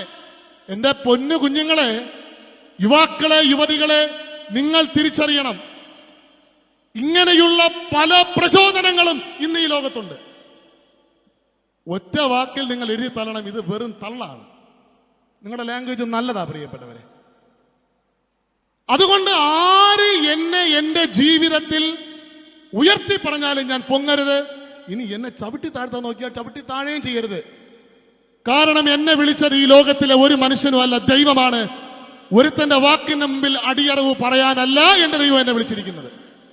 ആ വിളിക്ക് യോഗ്യമാമെന്നും ദ ട്രാപ്പ് ഓഫ് എൻകറേജ്മെന്റിനെ തിരിച്ചറിയാനുള്ള ആർജവം, ചങ്കൂറ്റം എനിക്ക് നിങ്ങൾക്കുണ്ടാകട്ടെ. നോമ്പ് തുടങ്ങുക. നൊയമ്പ് സമയത്തിന് ഞാൻ വളരെ ഒരു ഹൃദ്യമായ ഒരു കഥയിലൂടെ ഒരു സന്ദേശം പറയട്ടെ. നമ്മളൊക്കെ നോമ്പ് ആചരിക്കാൻ പോവയാ. ഭക്ഷണം മാറ്റി വയ്ക്കണം, ഒന്ന് ഡയറ്റ് എടുക്കണം, ശരീരം ഈ നോമ്പിനെങ്കിലും ഒന്ന് കൺട്രോൾ ചെയ്യണം. അതൊക്കെയാണ് നമ്മുടെ ലക്ഷ്യങ്ങൾ. ഒരു മുത്തശ്ശൻ തൻ്റെ കുഞ്ഞിനെ വിളിച്ചിട്ട് പറഞ്ഞു, കുഞ്ഞെ, എല്ലാ മനുഷ്യന്റെ ഉള്ളിലും, പ്രത്യേകിച്ചും നിന്റെ ഉള്ളിലും 2 മാലാഖമാരുണ്ട്. കുഞ്ഞു ചോദിച്ചു, എൻ്റെ ഉള്ളിലുണ്ടോ 2 മാലാഖ? മുത്തശ്ശൻ പറഞ്ഞു, ഉണ്ട് കുഞ്ഞെ. 2 മാലാഖമാരുടെ കയ്യിലും 2 വാളുകളുണ്ട്. ഒന്നാമത്തെ മാലാഖ വെച്ചിരിക്കുന്ന വാള് സ്നേഹമാണ്, ദയയാണ്, കരുണയാണ്, പോസിറ്റീവാണ്, നന്മയാണ്. രണ്ടാമത്തേത് തിന്മയാണ്, നെഗറ്റീവ് എനർജിയാണ്. ഫൈറ്റ് ചെയ്തുകൊണ്ടിരിക്കുക 24 hours. കുഞ്ഞിനൊരു സംശയം, ആര് ജയിക്കും? നന്മ ജയിക്കുമോ തിന്മ ജയിക്കുമോ? മുത്തശ്ശൻ അതിനൊരു ഉത്തരം പറഞ്ഞു കേട്ടോ. മുത്തശ്ശൻ പറഞ്ഞ ഉത്തരം ഇതാ: മക്കളെ, നിന്റെ മനസ്സ് എവിടെ നിൽക്കുമോ അവിടെ ജയിക്കും. നീയാണ് തീരുമാനിക്കേണ്ടത്. ഈ നൊയമ്പ് സമയത്ത് ഇങ്ങനെയുള്ള എൻകറേജ്മെന്റ്സുകളും ധാരാളം ചവിട്ടി തേക്കലൊക്കെ നമ്മുടെ ചുറ്റും വരുമ്പോൾ മനസ്സുകൊണ്ട് നന്മയിലൂടെ ഒരു വിശുദ്ധീകരണം നമുക്കുണ്ടാകട്ടെ, ഭക്ഷണം മാറ്റിവെച്ചില്ലെങ്കിൽ പോലും. ഞാൻ 4 ട്രാപ്പുകളെ കുറിച്ച് പറഞ്ഞു. 1, ആർക്കെങ്കിലും പറയാമോ ആ ട്രാപ്പോ? 2, 3, വേറൊരു കാര്യം പറയണ്ട. 3, വിഷമം തോന്നരുതേ, പൊക്കി പറയണോ? വേണ്ട, അതും വേണമെങ്കിൽ ചെയ്യാം.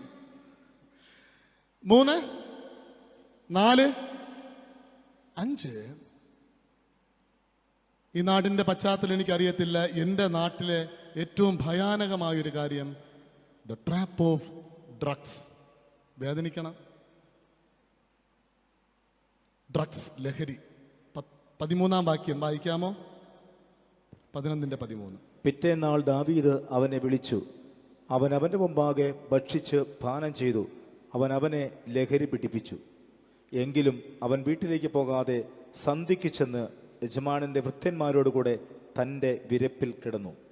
ഒരു സമയത്ത് ലഹരി എന്ന് പറഞ്ഞാൽ നമുക്കറിയാം, അതിനൊരു മണമുണ്ട്, അതിനൊരു നിറമുണ്ട്, അതിനൊരു രൂപമുണ്ട്.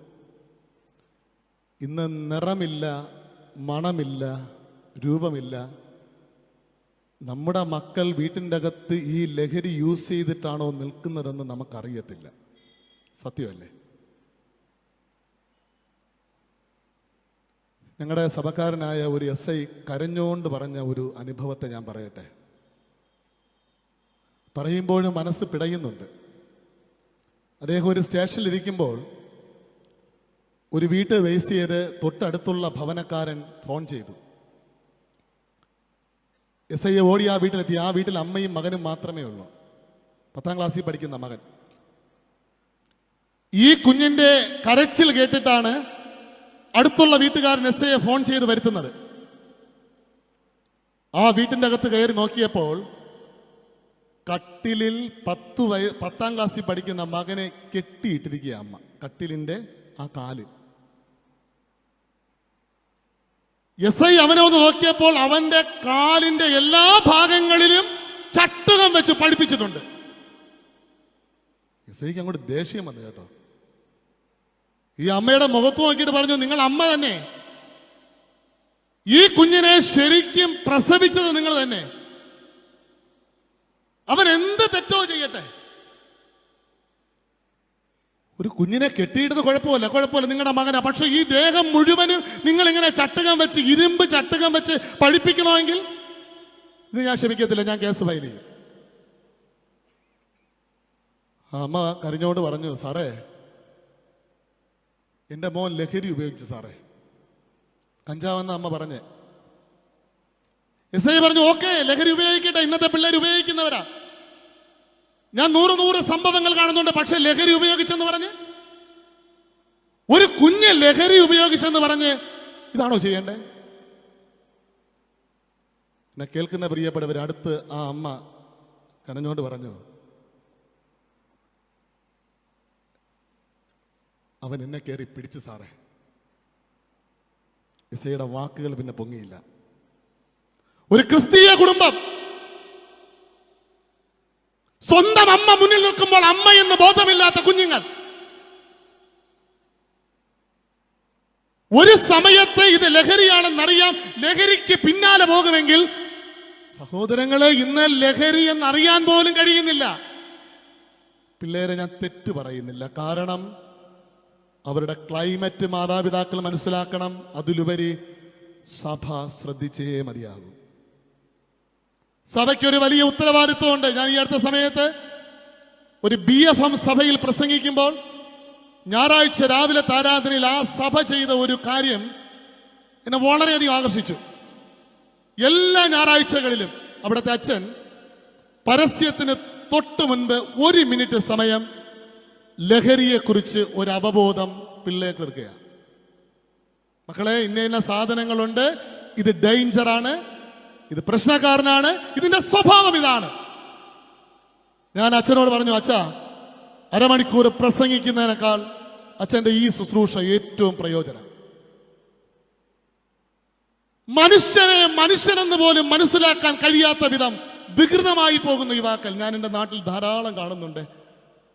സൺഡേ സ്കൂളിലൊക്കെ നന്നായിട്ട് പഠിച്ചൊരു കുഞ്ഞ്, ഞാൻ വേദനയോട് പറയുകയാണ്, സഭയോ പേരോ ഞാൻ പറയുന്നില്ല, എനിക്കറിയാം ഇതൊരു ഓൺലൈൻ പ്ലാറ്റ്ഫോമാണ്, ഞാൻ പറയത്തില്ല.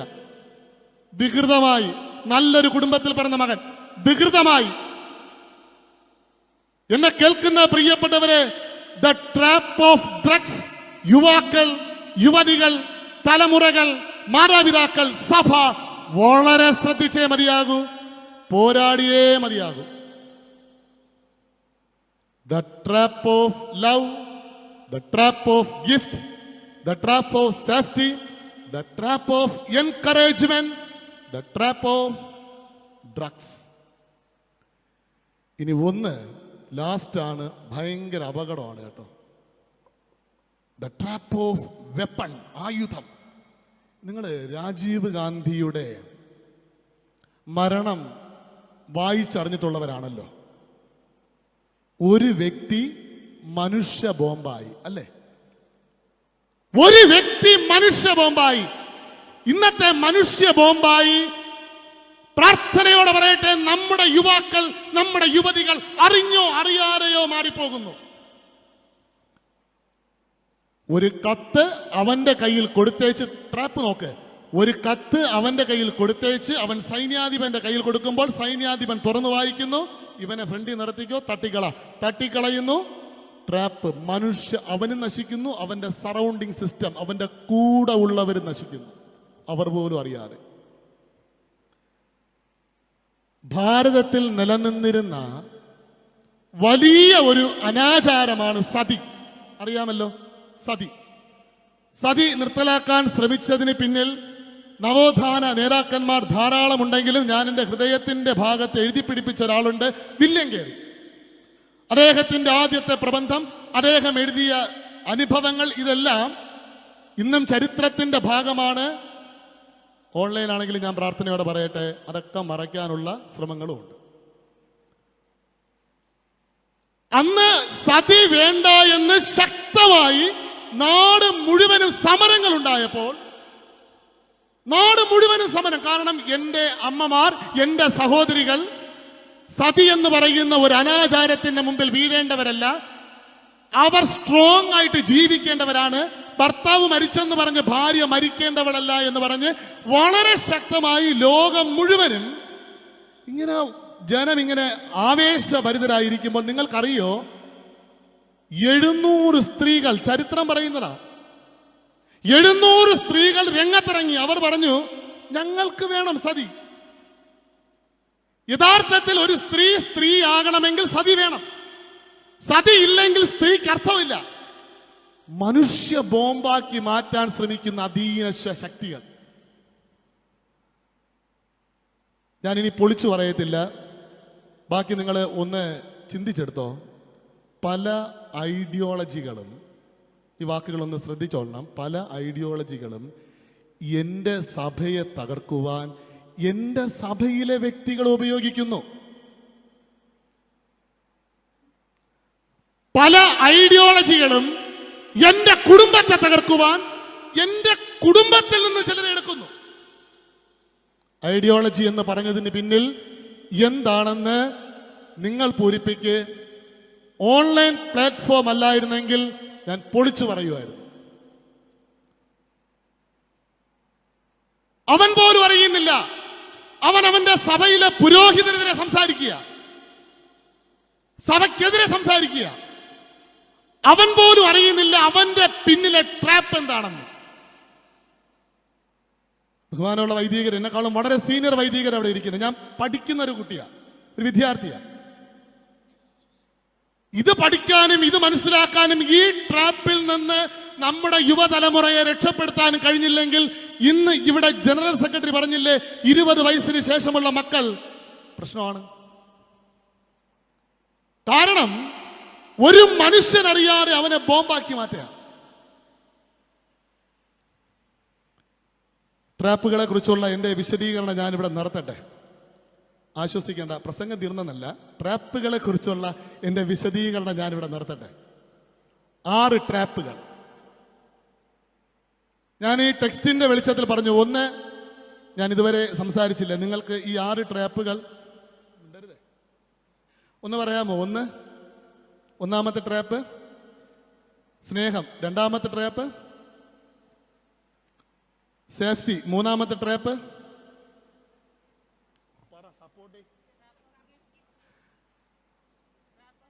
Trap of gift, 4 encouragement, 5 6 weapon, ആയുധം. ഇനിയാണ് നമ്മുടെ പ്രധാന ഭാഗം. ഈ 6 ട്രാപ്പിൽ കുടുങ്ങിയിട്ട് ഊരിയാവ് മരിച്ചു. 6 ട്രാപ്പിൽ കുടുങ്ങിയിട്ട് ഊരിയാവ് മരിച്ചു. ചോദ്യം ഇതാണ്, ആർക്കെങ്കിലും നഷ്ടമുണ്ടോ? എൻ്റെ യുവാക്കളെ, സ്നേഹത്തിൽ കുടുങ്ങി, സേഫ്റ്റിയിൽ കുടുങ്ങി, ചില സമ്മാനങ്ങളിൽ കുടുങ്ങി,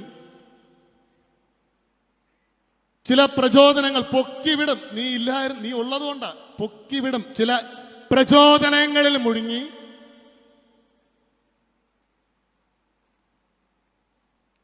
ഒരു മനുഷ്യ ബോംബായി നിന്നെ പലരും പണിയുമ്പോൾ, ചില ട്രാപ്പുകൾ നിനക്കെതിരെ ഒരുക്കുമ്പോൾ അതിന്റെ ഫലം എന്താണെന്ന് ചോദിച്ചാൽ ആ ട്രാപ്പിൽ പ്രവേശിക്കുന്നവനും മരിക്കും, സറൗണ്ടിങ് അവന്റെ ചുറ്റുപാടുകളും. ആർക്കെങ്കിലും വിഷമമുണ്ടോ? രാജാവിന് ഒരു വിഷമവുമില്ല. ഒന്ന് വായിച്ചു കേൾക്കാമോ? 1 ശമൂവേൽ പ്രവാചകന്റെ പുസ്തകം 11-ാം അധ്യായം 25-ാം വാക്യം. അതിന് ദാവീദ് ദൂതനോട്, ഈ കാര്യത്തിൽ വ്യസനം തോന്നരുത്, വാൾ അങ്ങുമിങ്ങും നാശം ചെയ്യും, പട്ടണത്തിന്റെ നേരെ ശക്തിയോടെ പൊരുതി അതിനെ നശിപ്പിച്ചു കളക എന്ന് നീ യോവാബിനോട് പറഞ്ഞ് അവനെ ധൈര്യപ്പെടുത്തണം എന്ന് കൽപ്പിച്ചു. ഊരിയാവ് മരിച്ചെന്ന് പറയുമ്പോൾ ദാവീദിന്റെ സ്റ്റേറ്റ്മെന്റ് നോക്ക്. വാളല്ലേ, അങ്ങോട്ടും ഇങ്ങോട്ടൊക്കെ ന്യായം പറയും. ഒരു വേദനയില്ലെന്നേ. നീ നശിച്ചെന്ന് പറഞ്ഞ് എനിക്ക് എന്നെ പറയാൻ പറ്റത്തുള്ളൂ. ഞാൻ നശിച്ചെന്ന് പറഞ്ഞ് ആർക്കും ഇവിടെ ഒരു പ്രശ്നവും ഇല്ല. ഇനി അവന്റെ ഭാര്യയെ നോക്ക്. അവൾക്ക് കരച്ചിലൊക്കെ വന്നു, വിലപിച്ചു. പക്ഷേ അടുത്ത വാക്യം ഇങ്ങനെയാ, വിലാപകാലം കഴിഞ്ഞപ്പോൾ ഒരു ഷോർട്ട് പീരീഡ് കരയും. നമുക്ക് അത്രയും വേണ്ടപ്പെട്ടവരാണെങ്കിൽ ഒരു ഷോർട്ട് പീരീഡ് കരയും. 2017 ഏപ്രിൽ 9 ഞങ്ങളുടെ തിരുവനന്തപുരത്തെ സംബന്ധിച്ചിടത്തോളം, വിശേഷിച്ചും ഞങ്ങളുടെ സഭയെ സംബന്ധിച്ചിടത്തോളം ഞങ്ങൾ വേദനിച്ച ഒരു ദിവസമാണ്. ഒരു പക്ഷെ നിങ്ങളും എല്ലാവരും അറിഞ്ഞിരിക്കും, കേടൽ ജീൻസൺ രാജ എന്ന് പറയുന്ന ഒരു മകന്റെ പ്രവൃത്തിയെക്കുറിച്ച്. MM ചർച്ചിന്റെ പുറകു ഭാഗം, ഞങ്ങളുടെ ബിഷപ്പ് ഹൗസിന്റെ പുറകു ഭാഗത്ത് ആ വീട്.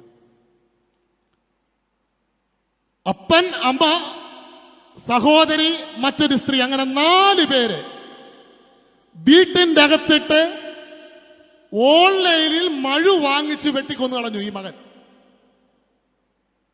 സഭയുമായിട്ട് ബന്ധമില്ലാത്ത കുഞ്ഞല്ല. ഞാൻ മനസ്സിലാക്കുന്നത് അനുസരിച്ച് സൺഡേ സ്കൂളും എല്ലാറ്റിലും ആക്റ്റീവായിരുന്ന മകനാണ്. പക്ഷെ അവിടുത്തെ ഒരു ട്വിസ്റ്റ് നിങ്ങൾ മനസ്സിലാക്കണം. അപ്പൻ മരിക്കുന്നത് അമ്മ അറിഞ്ഞിട്ടില്ല, ഈ 2 പേരും മരിക്കുന്നത് മകൾ അറിഞ്ഞിട്ടില്ല. ഒരു വീട്ടിന്റെ അകത്തിട്ട് അപ്പനെയും അമ്മയെയും മകളെയും മറ്റൊരു സ്ത്രീയെയും 4 പേരെയും അവൻ വെട്ടിക്കൊല്ലുമ്പോൾ അവരാരും അറിഞ്ഞിട്ടില്ല. അപ്പൊ എന്ത് പ്ലാൻ ചെയ്ത്? ഞാൻ മനസ്സിലാക്കുന്നത് ഇങ്ങനെയാണ്, അവന്റെ മുറി മുകളിലാണ്. അവൻ താഴെ ഇരിക്കുന്ന അപ്പനെ വിളിച്ചുകൊണ്ട് മുകളിൽ പോയി, അപ്പാവ ഞാനൊരു പുതിയ ഒരു സംഭവം ഞാൻ കമ്പ്യൂട്ടറിൽ ചെയ്തിട്ട് കാണിച്ചു തരാമെന്ന് വിളിച്ചുകൊണ്ട് പോയി മുറിക്കകത്ത് കൊണ്ടുപോയി ട്രാപ്പായിട്ട് വധിച്ചു. ഇതാണ് ഞാൻ അറിയുന്നത്. സത്യമാണെന്ന് എനിക്കറിയത്തില്ല. ഞാൻ ഒത്തിരി അത് അറിയാനുള്ള ശ്രമം നടത്തിയെങ്കിൽ അതിന്റെ വഴികൾ എനിക്കറിയത്തില്ല. അമ്മയെ അതുപോലെ, സഹോദരി അതുപോലെ, ആ സ്ത്രീ അതുപോലെ. അവസാനം അറിഞ്ഞത് എങ്ങനെയെന്നറിയാമോ? ഈ ശരീരങ്ങളെ കത്തിക്കാൻ ശ്രമിക്കുമ്പോൾ അങ്ങനെയുള്ള ആ അനുഭവം ചുറ്റുപാടുമുള്ള നാട്ടുകാർ മനസ്സിലാക്കിയിട്ട് ഇവിടെ ഒരു സംഭവം നടന്നെന്ന് മനസ്സിലാക്കുന്നതും. അവനോട് പോലീസ് ചോദിച്ചു, എന്തിനായിരുന്നു നീ നിന്റെ അപ്പനെയും അമ്മയെയും സഹോദരിയെയും ഈ സ്ത്രീയെയൊക്കെ ഇങ്ങനെ മഴു ഉപയോഗിച്ച് അവൻ പറഞ്ഞ വാക്കെന്താണെന്നറിയോ? ഒരു ശരീരത്ത് നിന്ന് ആത്മാവ് എങ്ങനെ പോണം എന്നവന് കാണണം. അതിന് അവൻ അപ്ലൈ ചെയ്ത ടൂളുകളാണ് അപ്പൻ, അമ്മ, സഹോദരി, മറ്റൊരു സ്ത്രീ. അവന് മാനസിക രോഗമാണ് എന്ന് മറ്റൊരു ഭാഗം, വക്കീൽ ഭാഗം വാദിക്കുന്നു. മറ്റു ഐഡിയോളജികളുടെ ട്രാപ്പാണെന്ന് മറ്റൊരു ഭാഗം വാദിക്കുന്നു. ഇതിന്റെ നിജാവസ്ഥ എനിക്കറിയത്തില്ല. പ്രിയപ്പെട്ടവരെ, ഇങ്ങനെ ഒരു കുടുംബം ഒരു മനുഷ്യനിലൂടെ നശിക്കുമ്പോൾ ആർക്കും ഒരു വിഷയവുമില്ല. ഞാൻ നശിച്ചാൽ എന്റെ സമൂഹത്തിനൊന്നുമില്ല, എന്റെ അധികാരികൾക്കൊന്നുമില്ല. പക്ഷെ ഞാൻ മനസ്സിലാക്കുന്നത്, ഞാൻ ഇനി പറയാൻ പോകുന്നത് എൻ്റെ അനുഭവമാണ്. കാരണം ഈ മെസ്സേജ് ഞാൻ ഫോം ചെയ്തത് എൻ്റെ അനുഭവത്തിൽ നിന്ന്. ഈ പുഷ്പരാജ് ഇന്ന് ഈ സ്ഥലത്ത് നിന്ന് പ്രസംഗിക്കുമ്പോൾ ദൈവത്തോടുള്ള എൻ്റെ കടപ്പാട് എനിക്ക് എൻ്റെ യൂത്തിനെ അറിയിച്ചേ മതിയാകൂ. അതുകൊണ്ടാണ് ഞാൻ ഈ ട്രാപ്പിനെ കുറിച്ച് പറയാൻ വേണ്ടി പ്രാർത്ഥനയോടെ ഒരുങ്ങിയത്. ഒരു സമയത്ത് ഇങ്ങനെ വലിച്ചെറിഞ്ഞ ഒരു ജീവിതമായിരുന്നു എൻ്റെ ജീവിതം. എൻ്റെ അപ്പൻ ഒരു ഹൈന്ദവ കുടുംബത്തിൽ ജനിച്ച് വളർന്ന ഒരു പിതാവാണ്. എൻ്റെ അമ്മ ഒരു നല്ല ക്രിസ്ത്യാനിയാണ്. കുഞ്ഞുനാൾ മുതൽ എൻ്റെ ജീവിതത്തിൽ എൻ്റെ അമ്മ എനിക്ക് ഭക്ഷണം തന്നില്ലെങ്കിലും ബൈബിളിലെ വാക്യങ്ങൾ കാണാതെ പഠിപ്പിക്കും. അതുകൊണ്ടാണ് പ്രിയപ്പെട്ടവരെ ഇന്ന് സെമിനാരി പഠനത്തിലായിരിക്കുന്ന എനിക്ക് ഈ ശുശ്രൂഷയിൽ നിൽക്കാൻ കഴിയുന്നത്. ഒരു ദിവസം കിടന്നുറങ്ങുന്നതിന് മുൻപ് ഇത്ര വാക്യങ്ങൾ കാണാതെ പറയണം. അത് നീ ഹൃദയത്തിൽ പഠിച്ചാലും കുഴപ്പമില്ല, കാണാതെ പറഞ്ഞിരിക്കണം. അങ്ങനെ പഠിപ്പിച്ചൊരമ്മ. 10ാം ക്ലാസ്സൊക്കെ ആയപ്പോൾ ഞാൻ ഇച്ചിരി കലാപരമായൊക്കെ ജീവിക്കുന്ന ഒരാളായിരുന്നു. മിമിക്രി എന്ന് പറയുന്ന മത്സരത്തിന് 1ാം സമ്മാനം എൻ്റെ സ്കൂൾ തലത്തിൽ നേടി, ജില്ലാതലത്തിൽ നേടി, സംസ്ഥാന തലത്തിൽ സെക്കൻഡ് നേടി. അങ്ങനെ അതിൽ ഞാൻ എൻ്റെ മികവ് തെളിയിച്ചു. അപ്പോൾ തന്നെ എനിക്ക് ഒത്തിരി ഓഫറുകൾ വന്നു. അന്ന് ഈ മിമിക്രി മേഖലയൊക്കെ വളരെ ശക്തിയായി നിൽക്കുന്ന സമയം. നിങ്ങൾക്കറിയാമായിരിക്കും, തിരുമല ചന്ദ്രൻ, അന്ന് സിനിമാ മേഖലയിൽ വന്നിട്ടില്ല വെഞ്ഞാറമ്മൂട് സുരാജ്, ഈ ടീമുമായിട്ടൊക്കെ ചേർന്ന് പ്രിയപ്പെട്ടവരെ ഞാനും ഒരു ജീവിതം കണ്ടെത്താൻ ശ്രമിച്ചു. അങ്ങനെ ഞാൻ തിരിഞ്ഞു പോയപ്പോൾ എൻ്റെ ജീവിതത്തിൽ ഈ പറഞ്ഞ പല ട്രാപ്പുകളിലും ഞാൻ കുടുങ്ങി. പല ട്രാപ്പുകളിലും കുടുങ്ങി. എൻ്റെ അമ്മ എന്നെ ദൈവവിശ്വാസത്തോടെ, ദൈവഭക്തിയോടെ വളർത്തണമെന്ന് ആഗ്രഹിച്ചെങ്കിൽ എൻ്റെ ലക്ഷ്യം വ്യതിചലിച്ചു. എൻ്റെ ആഗ്രഹം ഇതായി, എനിക്കൊരു സിനിമ ചെയ്യണം. ഞാൻ ഇന്നും എഴുതിയ ഒരു തിരക്കഥ എൻ്റെ കയ്യിലുണ്ട്. രണ്ടാമത്തെ എൻ്റെ ഏറ്റവും വലിയ സ്വപ്നം എന്ന് പറയുന്നത്, എനിക്ക് ഒരു നല്ല ഡബ്ബിംഗ് ആർട്ടിസ്റ്റ് ആകണം. അഭിനയിക്കണം എന്നുള്ളതല്ല, എനിക്ക് എൻ്റെ ശബ്ദമാണ് ഏറ്റവും പ്രധാനം. ഡബ് ചെയ്യണം. അങ്ങനെ ഞാൻ അതിൻ്റെ മേഖലയിൽ ഇങ്ങനെ വളരെ ശക്തമായി പോകുമ്പോൾ നിരീശ്വരവാദത്തിൻ്റെ പിന്നാലെ ഞാൻ സഞ്ചരിച്ചു. എൻ്റെ അമ്മ എന്നെ പഠിപ്പിച്ച ഓരോ വാക്യങ്ങളും ഞാൻ എടുത്തു വെച്ച് പ്രാർത്ഥനയോടുകൂടെ ഞാൻ ഈ സദസ്സിനോട് പറയട്ടെ, കേരളത്തിന്റെ വിവിധ ജില്ലകളിൽ പോയി ദൈവമില്ല എന്ന് സമർത്ഥിച്ചിട്ടുള്ള എന്നെ തകർന്ന മനസ്സോടെ എൻ്റെ അമ്മ നോക്കിക്കണ്ടതല്ലാതെ ഒരു വാക്കുകൊണ്ട് പോലും എന്നെ ഉപദേശിച്ചില്ല. അറിയാം, ഉപദേശിച്ചിട്ട് ഒരു കാര്യവുമില്ല. ഇന്നത്തെ പിള്ളേരെ ഉപദേശിച്ചിട്ട് വല്ല കാര്യമുണ്ടോ? ഒരു കാര്യവുമില്ല. അമ്മ ഒരു കാര്യം ചെയ്തു. എന്റെ വീട്ടിന്റെ അകത്തുള്ള ഒരു മുറി എല്ലാ ചൊവ്വാഴ്ചകളിലും അവർ മുട്ടുമടക്കി കരയാനും പ്രാർത്ഥിക്കാനും വേണ്ടി അവർ സ്വന്തമായിട്ട് അങ്ങ് പ്രഖ്യാപിച്ചു, എന്റെ വീട് ഇന്നു മുതൽ അതൊരു ഉപവാസത്തിന്റെ കേന്ദ്രമായിരിക്കും. അവർ പ്രാർത്ഥിക്കാൻ തുടങ്ങി. ചൊവ്വാഴ്ച ഞാൻ വീട്ടിൽ പോകത്തേ ഇല്ല, കാരണം ഭക്ഷണം കിട്ടത്തില്ലെന്നേ പോയാ. നിലവിളിക്കാൻ തുടങ്ങി, കരയാൻ തുടങ്ങി. എന്റെ അപ്പൻ ഞാൻ കിടന്ന ട്രാപ്പുകളിൽ നിന്ന് ഓരോന്നായി പൊട്ടിച്ച് അവന്റെ ശുശ്രൂഷയുടെ മുഖത്ത് എന്നെ കൊണ്ട് നിർത്തി. ഞാൻ ഇന്നിവിടെ നിൽക്കുന്നെങ്കിൽ പ്രാർത്ഥനയോടെ പറയട്ടെ, വലിയ ആഗ്രഹമാണ് എനിക്ക് എൻ്റെ അപ്പനെ പ്രസംഗിക്കാൻ. ഞങ്ങളുടെ പ്രിൻസിപ്പാൾ അച്ഛൻ പറയുന്ന ഒരു സെന്റൻസ് ഉണ്ട്. ഇംഗ്ലീഷിലൊന്നും വലിയ പാണ്ഡിത്യമുള്ള ഒരാളൊന്നുമല്ല ഞാൻ, എന്നാലും ഞാൻ ആ സെന്റൻസ് ഇങ്ങനെ കാണാതെ പഠിച്ചു വെച്ചിരിക്കുക. We are not designers, we are not defenders, every all God grace. ഞാൻ ചിത്രം വരഞ്ഞിട്ട് ഇവിടെ വന്ന് നിൽക്കുന്നതല്ല, ഞാൻ ചില അനുഭവങ്ങൾ കുറിച്ചിട്ട് ഇവിടെ വന്ന് നിൽക്കുന്നതല്ല. ഞാൻ ഇങ്ങനെ പറയും, കരയാൻ ഒരു അമ്മയുണ്ടെങ്കിൽ ഏത് ട്രാപ്പിൽ വീണ മകനെയും തിരിച്ചു വിളിക്കാൻ കഴിയുന്ന ഒരു ദൈവമുണ്ട്. അതുകൊണ്ട് പ്രിയമുള്ള സഭയെ, എന്റെ മക്കൾ തെറ്റിപ്പോയി, എന്റെ സഭയിലെ കുഞ്ഞുങ്ങൾ ദൈവവുമായുള്ള ബന്ധം വിട്ടകന്നുപോയി, നിങ്ങൾ പോലും അറിയാതെ അവർ ചില ട്രാപ്പുകളിലാണ്.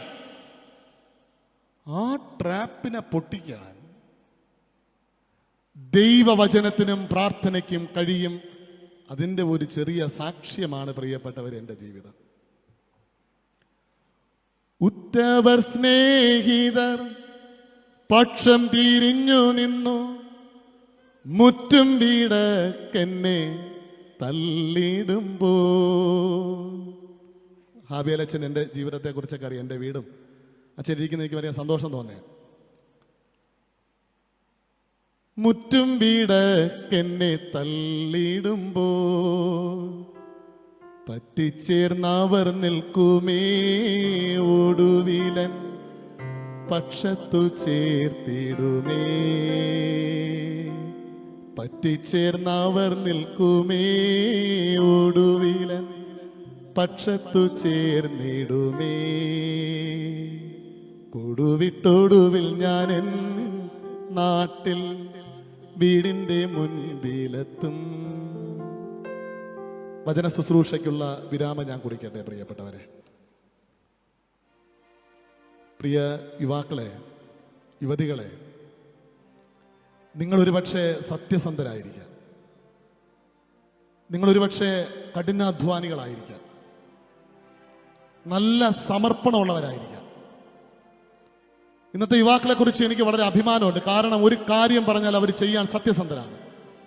പക്ഷേ ദൈവവുമായി നിനക്കൊരു ബന്ധമില്ല എങ്കിൽ ചില ട്രാപ്പുകളിൽ വീഴാൻ സാധ്യതയുണ്ട്, ചില ട്രാപ്പുകളിൽ വീഴാൻ സാധ്യതയുണ്ട്. ആ ട്രാപ്പുകളെയാണ് ഞാൻ പ്രാർത്ഥനയോടെ പരിചയപ്പെടുത്താൻ ശ്രമിച്ചത്. ഒന്ന്, ദ ട്രാപ്പ് ഓഫ് ലവ്. രണ്ട്, ദ ട്രാപ്പ് ഓഫ് സേഫ്റ്റി. മൂന്ന്, ദ ട്രാപ്പ് ഓഫ് ഗിഫ്റ്റ്. നാല്, ദ ട്രാപ്പ് ഓഫ് എൻകറേജ്മെന്റ്. അഞ്ച്, ദ ട്രാപ്പ് ഓഫ് ഡ്രഗ്സ്. ആറ്, ദ ട്രാപ്പ് ഓഫ് വെപ്പൺ. പക്ഷെ ഇതിൽ ഏറ്റവും വലിയ സങ്കടം, ഈ ട്രാപ്പിൽ വീണ് നീ നശിച്ചാൽ ഞാൻ മനസ്സിലാക്കുന്നത് വേദനിക്കുന്നത് ദൈവത്തിന് മാത്രമാണ്. 12-ാം അധ്യായത്തിൽ നാഥാൻ പ്രവാചകനിലൂടെ ദാവീദിന്റെ മുഖത്ത് നോക്കി ആ മനുഷ്യൻ നീ തന്നെ എന്ന് ചോദിപ്പിച്ച ഒരു ദൈവം ഇന്നും ഈ ശുശ്രൂഷയിൽ യുവാക്കളുടെ മടങ്ങി വരവിന് വേണ്ടി ആഗ്രഹിക്കുന്നുണ്ട്. മധ്യസ്ഥ പ്രാർത്ഥനയിൽ എൻ്റെ സഹോദരൻ പറഞ്ഞില്ലേ, ഇന്ന് പണിയപ്പെടേണ്ട ദിവസമാണ്, കർത്താവിൻ്റെ സൃഷ്ടി നടന്ന ദിവസമായിരുന്നു. അങ്ങനെയെങ്കിൽ നമുക്ക് നമ്മെ തന്നെ ഒന്ന് സമർപ്പിച്ചു കൊടുക്കാമോ? ഈ സ്ഥലത്തിരിക്കുന്ന യുവാക്കൾക്ക്, യുവതികൾക്ക് ദയവായിട്ട് ഒന്ന് എഴുന്നേറ്റ് നിൽക്കാം.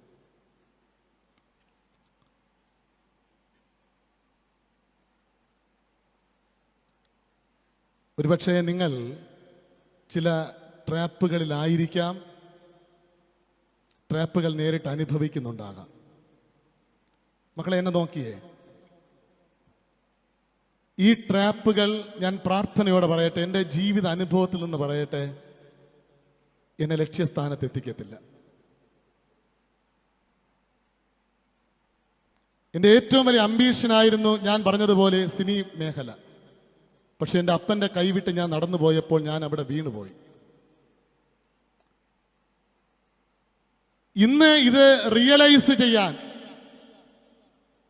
കർത്താവേ, ഞാൻ ഇന്നു മുതൽ നീയുമായിട്ടുള്ള ബന്ധം, വർഷിപ്പ് ഇൻ സ്പിരിറ്റ്, ദൈവം അനുവദിച്ചാൽ അടുത്ത ആരാധനയിൽ അതിനെക്കുറിച്ച് ഞാനൊന്ന് പ്രസംഗിക്കാൻ ആഗ്രഹിക്കുക. വർഷിപ്പ് ഇൻ സ്പിരിറ്റ്, ആത്മാവിൽ ആരാധിക്കാൻ ഇന്നു മുതൽ തമ്പുരാനെ ഞാൻ തയ്യാറാണ്. ഞാൻ ഈ വചനം പറയുമ്പോൾ ഞാൻ കാണുന്നുണ്ടായിരുന്നു ചില അമ്മമാരുടെ കണ്ണുകൾ നിറഞ്ഞു കവിയുന്നുണ്ട്. കാരണം മക്കളില്ലല്ലോ എന്ന് വേദനിക്കുന്ന വ്യക്തികളെക്കാൾ ഇന്ന് കൂടുതൽ, ഞാൻ എൻ്റെ അനുഭവത്തിൽ നിന്ന് പറയട്ടെ, എനിക്ക് മക്കൾ ഉണ്ടായിപ്പോയല്ലോ എന്ന് വേദനിക്കുന്നവരാ കൂടുതൽ. പിള്ളേര് പറഞ്ഞിട്ട് കേൾക്കുന്നില്ല. അവർ കാണിക്കുന്നത് മനസ്സിലാക്കാനോ ചിന്തിക്കാനോ കഴിയുന്നതിലപ്പുറമായി. പലപ്പോഴും ഞാൻ പ്രാർത്ഥനയോടെ പറയുന്നു, നിന്നെ ഒരു ആയുധമാക്കി നീ പോലും അറിയാതെ ചിലർ മാറ്റുക. അവിടെ അപ്പന്റെ കരം പിടിക്കാൻ പറ്റുമോ? ഇത് ചോദിക്കുന്നത് ഞാനല്ല കേട്ടോ. 1877 ഇവിടെ തിരിഞ്ഞു നിന്നിട്ട് ഹെൻറി ബേക്കർ ജൂനിയർ പറഞ്ഞ ആ വാക്ക് ഞാൻ പ്രസംഗത്തിന്റെ തുടക്കത്തിൽ പറഞ്ഞു. കടിച്ചു കീറുന്ന ചെന്നായ്ക്കൾ പോലെ ആടുകളുടെ വേഷം പൂണ്ട് ചിലർ ഇവിടെ വന്നേക്കാം. അത് അദ്ദേഹത്തിന്റെ സാക്ഷ്യമാണ്, അദ്ദേഹത്തിന്റെ ആശങ്കയാണ്. സുവിശേഷത്തിന്റെ വിത്ത് ഈ ദേശത്ത് വിളമ്പിയിട്ട് നമ്മെ നോക്കി ഹെൻറി ബേക്കർ പറഞ്ഞത് യാഥാർത്ഥ്യമായി പോകുന്നോ എന്നുള്ളൊരു കാലഘട്ടത്തിലാണ് നമ്മൾ ജീവിക്കുന്നത്. വന്നേക്കാം. Trap of love, trap of safety, trap of encouragement, trap of gift, trap of drugs, trap of weapon. പല രീതിയിൽ, പല രൂപത്തിൽ. എന്റെ കർത്താവിന്റെ ഒരു പ്രത്യേകത എന്താണെന്നറിയോ? ഞാൻ എൻ്റെ എക്സ്പീരിയൻസ് എന്ന് പറയട്ടെ. ഞാൻ യേശുവിന്റെ അടുത്ത് പോയാൽ, മക്കളെ നീ എന്താ അത് ചെയ്തതെന്നൊന്നും ചോദിക്കത്തില്ല. നീ ഇന്ന് മുതൽ ഓക്കെ ആണോ? അത് മാത്രമേ എൻ്റെ കർത്താവിന് അറിയേണ്ട ആവശ്യമുള്ളൂ. നീ ആര്, നീ എന്ത്, നീ ഇതുവരെ എങ്ങനെ, നോ പ്രോബ്ലം.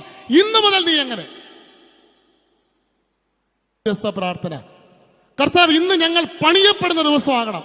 പക്ഷേ ഈ മക്കൾ പ്രാർത്ഥിക്കുമ്പോൾ ഇവിടെ ഇരിക്കുന്ന അമ്മമാർ, ഈ ഇരുന്ന അമ്മമാരുടെ പലരുടെയും കണ്ണ് നിറഞ്ഞത് ഞാൻ കണ്ടു. ഒരു വലിയ ഉത്തരവാദിത്വമുണ്ട്. കരയണം. ദൈവവചനത്തിനും പ്രാർത്ഥനയ്ക്കും അല്ലാതെ ഈ ട്രാപ്പുകളെ പൊട്ടിക്കാൻ കഴിയത്തേയില്ല. പുഷ്പരാജ് എന്ന് പറയുന്ന ഞാൻ പ്രാർത്ഥനയോടെ പറയട്ടെ, ഇനി ഈ ലോകത്തിലെ ഏത് ശക്തികൾ എനിക്കെതിരെ വന്നാലും തൊടാൻ കഴിയാത്തതിന്റെ ഫെയ്ത്താണ്. ആ പിൻബലം നിന്റെ മക്കൾക്ക് കൊടുക്കാൻ കഴിയോ? കർത്താവ് ഉയർത്തും കേട്ടോ. അവൻ വാലല്ല തലയാക്കും. മക്കളെ, നമുക്ക് പ്രാർത്ഥിക്കാം. നിങ്ങളുടെ മനസ്സിൽ നിങ്ങൾക്ക് എന്ത് തോന്നുന്നു? ഒരു പുരോഹിതനായിട്ടുള്ള ഒരു ക്ഷണമെന്നല്ല ഞാൻ ചോദിക്കുന്നത്. നിനക്ക് ദൈവത്തിന്റെ കരം പിടിക്കാൻ കഴിയുമോ? ഒന്ന് പിടിച്ചു നോക്ക്. അനുഭവിക്കാൻ കഴിയുമോ? നമ്മൾ കണ്ണുകൾ അടയ്ക്കാൻ പോവുകയാണ്. ഈ മക്കൾക്ക് വേണ്ടി ഇരിക്കുന്നവരെല്ലാം വിശ്വാസത്തോടെ ഒന്ന് പ്രാർത്ഥിച്ചേ. അടുത്തൊരു തലമുറയായവർ, യുവാക്കൾക്ക് വേണ്ടി നമ്മുടെ മഹായിടവക വളരെ ശക്തിയായ ഒരു മീറ്റിംഗ് ക്രമീകരിക്കുമ്പോൾ ജനറൽ സെക്രട്ടറി അച്ഛൻ പറഞ്ഞതുപോലെ 20 വയസ്സിന് മുകളിലുള്ള കുഞ്ഞുങ്ങളെ കുറിച്ചുള്ള ആശങ്കകൾ, കർത്താവേ ഞങ്ങളെ നീ പണിയണമേ, ഞങ്ങളെ നീ പണിയണമേ. ഞാനിങ്ങനെ നാശകരമായ കുഴിയിലേക്ക് പോകുമ്പോൾ വേദനിക്കുന്ന ഒരു ദൈവം എൻ്റെ അടുത്തുണ്ട് എന്നുള്ള ചിന്ത എനിക്ക് നിങ്ങൾക്കുണ്ടാകട്ടെ. ഒരുപക്ഷെ വലിയ പ്രതിസന്ധിയുടെ വക്കിലൂടെ കടന്നു പോകുന്ന മക്കളുണ്ടാകാം. എല്ലാ സ്നേഹബന്ധങ്ങൾക്കും ഒരു അതിർവരമ്പ് ഇട്ടേ മതിയാകൂ. ഈ ദൈവവചന ഭാഗം നീ ഹൃദയത്തിൽ സ്വീകരിക്കുക. എല്ലാ സ്നേഹത്തിന്റെ പിന്നിലും ഒരു അതിർവരമ്പ്. അന്ധമായി ആരെയും സ്നേഹിക്കരുത്. കാരണം സ്നേഹത്തിൽ ട്രാപ്പുകളുണ്ട്. ഒരു ചതിക്ക് ഞാൻ വീഴത്തില്ല. എൻ്റെ ശരീരം മലിനമാക്കാൻ ഞാൻ സമ്മതിക്കത്തില്ല. സമർപ്പിച്ച് പ്രാർത്ഥിക്കുക. എന്നാലേ നമുക്ക് ഇന്ന് ഈ വർഷത്തെ പ്രമേയം പൂർത്തിയാകൂ. Worship in spirit. ഞാൻ എൻ്റെ ശരീരത്തെ മലിനമാക്കാൻ സമ്മതിക്കത്തില്ല. സുരക്ഷിതത്വം അല്ല കർത്താവേ ഞങ്ങൾക്ക് ആവശ്യം, നീയാണ് ഞങ്ങൾക്ക് ആവശ്യം. പ്രാർത്ഥിക്കുക.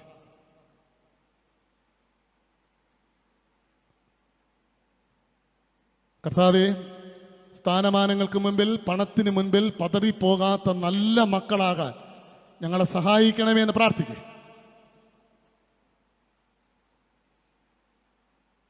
മനുഷ്യ ബോംബ് പോലെ നമ്മുടെ മക്കളിൽ നിന്ന് ചിലരെയൊക്കെ പല ഐഡിയോളജികളും സ്വീകരിക്കുമ്പോൾ അവൻ പോലും അറിയാതെ അവൻ ചിലതൊക്കെ പറയുന്നേ, അവൾ പോലും അറിയാതെ അവൾ ചിലതൊക്കെ പറയുന്നേ. കർത്താവേ, അങ്ങനെ ഏതെങ്കിലും ബന്ധങ്ങളിൽ ഞങ്ങൾ കുടുങ്ങിയിട്ടുണ്ടെങ്കിൽ ക്ഷമിക്കണമേ എന്ന് പ്രാർത്ഥിക്കുക.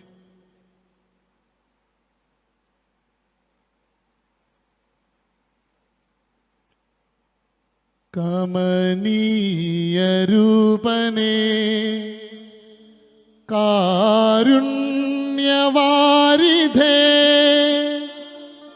കരധാരിൽ ഞങ്ങളെ കാത്തിടുകേ.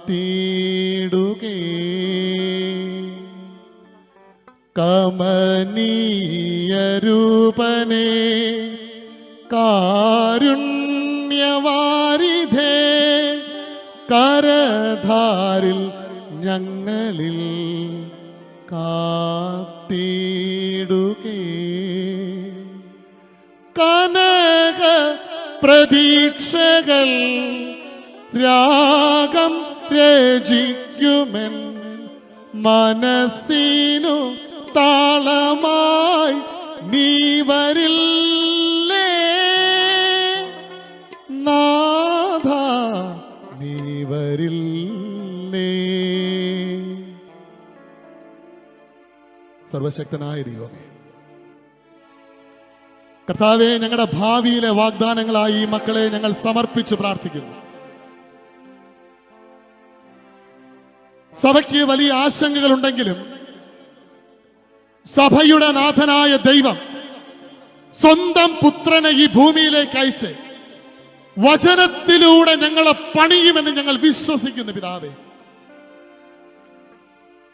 കർത്താവേ, ഞങ്ങളുടെ മക്കളുടെ അകംഭാവങ്ങളെ ഞങ്ങൾ അറിയുന്നില്ല. അവരുടെ ഉള്ളിന്റെ ഉള്ളിൽ ശരിയായി മനസ്സിലാക്കുന്ന കർത്താവേ, തമ്പുരാനായ ദൈവമേ, ഏതെങ്കിലും ട്രാപ്പുകളിൽ അറിഞ്ഞോ അറിയാതെയോ ഈ മക്കൾ വീണുപോയിട്ടുണ്ടെങ്കിൽ നസ്രയനായ യേശുവിന്റെ അധികാരമുള്ള നാമത്തിൽ അടിയങ്ങൾ ഇവരെ സമർപ്പിച്ച് പ്രാർത്ഥിക്കുന്നു. ഈസ്റ്റ് കേരള മഹായിടവയ്ക്കെന്നല്ല, ക്രൈസ്തവ സമൂഹത്തിന് ജ്വലിക്കുന്ന ദീപങ്ങളായി തീരാൻ എന്റെ അപ്പാ ഈ മക്കളെ നീ ഒരുക്കണമേ.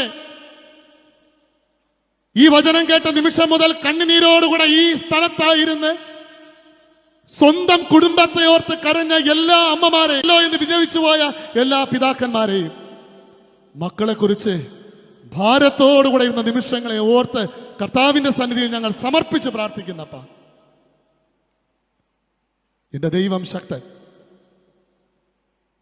ഈ നിമിഷം കൊടുക്കുവാൻ അടിയന്റെ കയ്യിൽ സ്വർണവുമില്ല വെള്ളിയുമില്ല അപ്പ. എന്നാൽ അനുഭവിച്ചറിഞ്ഞിട്ടുള്ള നസ്രയനായ യേശുവിന്റെ അധികാരമുള്ള നാമത്തിൽ കർത്താവെ, ഞങ്ങൾ ഒരുമിച്ച് ഈ പ്രിയ മക്കളെ അനുഗ്രഹിച്ച് പ്രാർത്ഥിക്കുന്നു. വചനം ഇവർ കൈകളിൽ ഏന്തട്ടെ.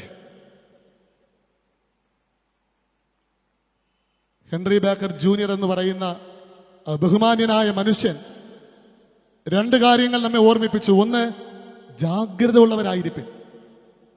രണ്ട്, ശ്രദ്ധിക്കുവിൻ.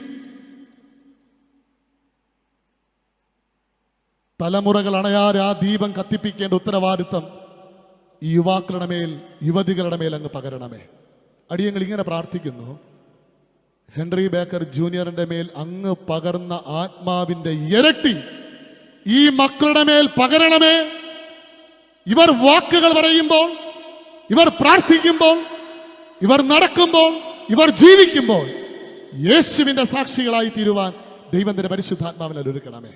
സഭയെ പ്രിയ മക്കളിലൂടെ പണിയണമേ. തന്ന വചനത്തിനായി സ്തോത്രം. ട്രാപ്പ് മനസ്സിലാക്കാതെ ഊരിയാവിന്റെ ജീവിതം അസ്തമിച്ചെങ്കിൽ ഈ വചനത്തിലൂടെ ട്രാപ്പുകളെ അങ്ങ് വെളിപ്പെടുത്തിയല്ലോ. കർത്താവ് ഇതൊരു പണിയപ്പെടേണ്ട സമയമാക്കിയതിനായി നന്ദി. ഈ നിമിഷം വരെയും ഈ കൂടാരത്തിന്റെ ഉള്ളിൽ തിരുസാന്നിധ്യം അനുഭവിപ്പാൻ അങ്ങ് ഞങ്ങളെ സഹായിച്ചല്ലോ. ഈ വിശുദ്ധ കൂട്ടായ്മയിൽ ബലഹീനനായ അടിയൻ അപ്പന്റെ വചനം എടുത്തുയർത്താൻ ദൈവം കൃപ നൽകിയല്ലോ. എല്ലാം ദൈവനാമ മഹത്വത്തിന് കാരണമാകണമേ. യേശുവിൻ നാമത്തിൽ തന്നെ തമ്പുരാനെ, ആമേൻ. നിൽക്കുന്ന മക്കളെ, നമുക്കൊരു പാട്ടിനെ 4 പേര് ചേർന്ന് പാടാമോ? എന്നേശു ജീവിക്കും. അറിയോ ആ പാട്ട്? എന്നേശു ജീവിക്കുന്നായതിനാൽ ഞാനും എന്നേക്കും ജീവിക്കയാൽ ഇനി തന്നെ പിരിഞ്ഞൊരു ജീവിതമിൽ എനിക്കെല്ലാം എന്നേശുവത്രേ.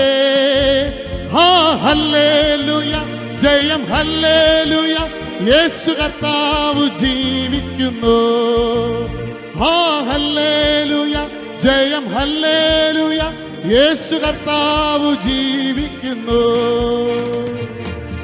ആദിമ സഭയുടെ വിശ്വാസം നിൽക്കുന്ന മക്കൾക്ക് ഉറച്ചു പ്രഖ്യാപിക്കാം. Jesus is my Lord. എനിക്ക് കേട്ടൂടാ, ഉറച്ചു പറഞ്ഞ മക്കളെ. Jesus is my Lord, Jesus is my saviour. ഈസൂസ് കുരിയോസ്, കർത്താവ് നമ്മോട് കൂടെയുണ്ട്. ദൈവരാജ്യം പണിയാം. ദൈവം നമ്മെ സഹായിക്കുമാറാകട്ടെ. ആമേൻ.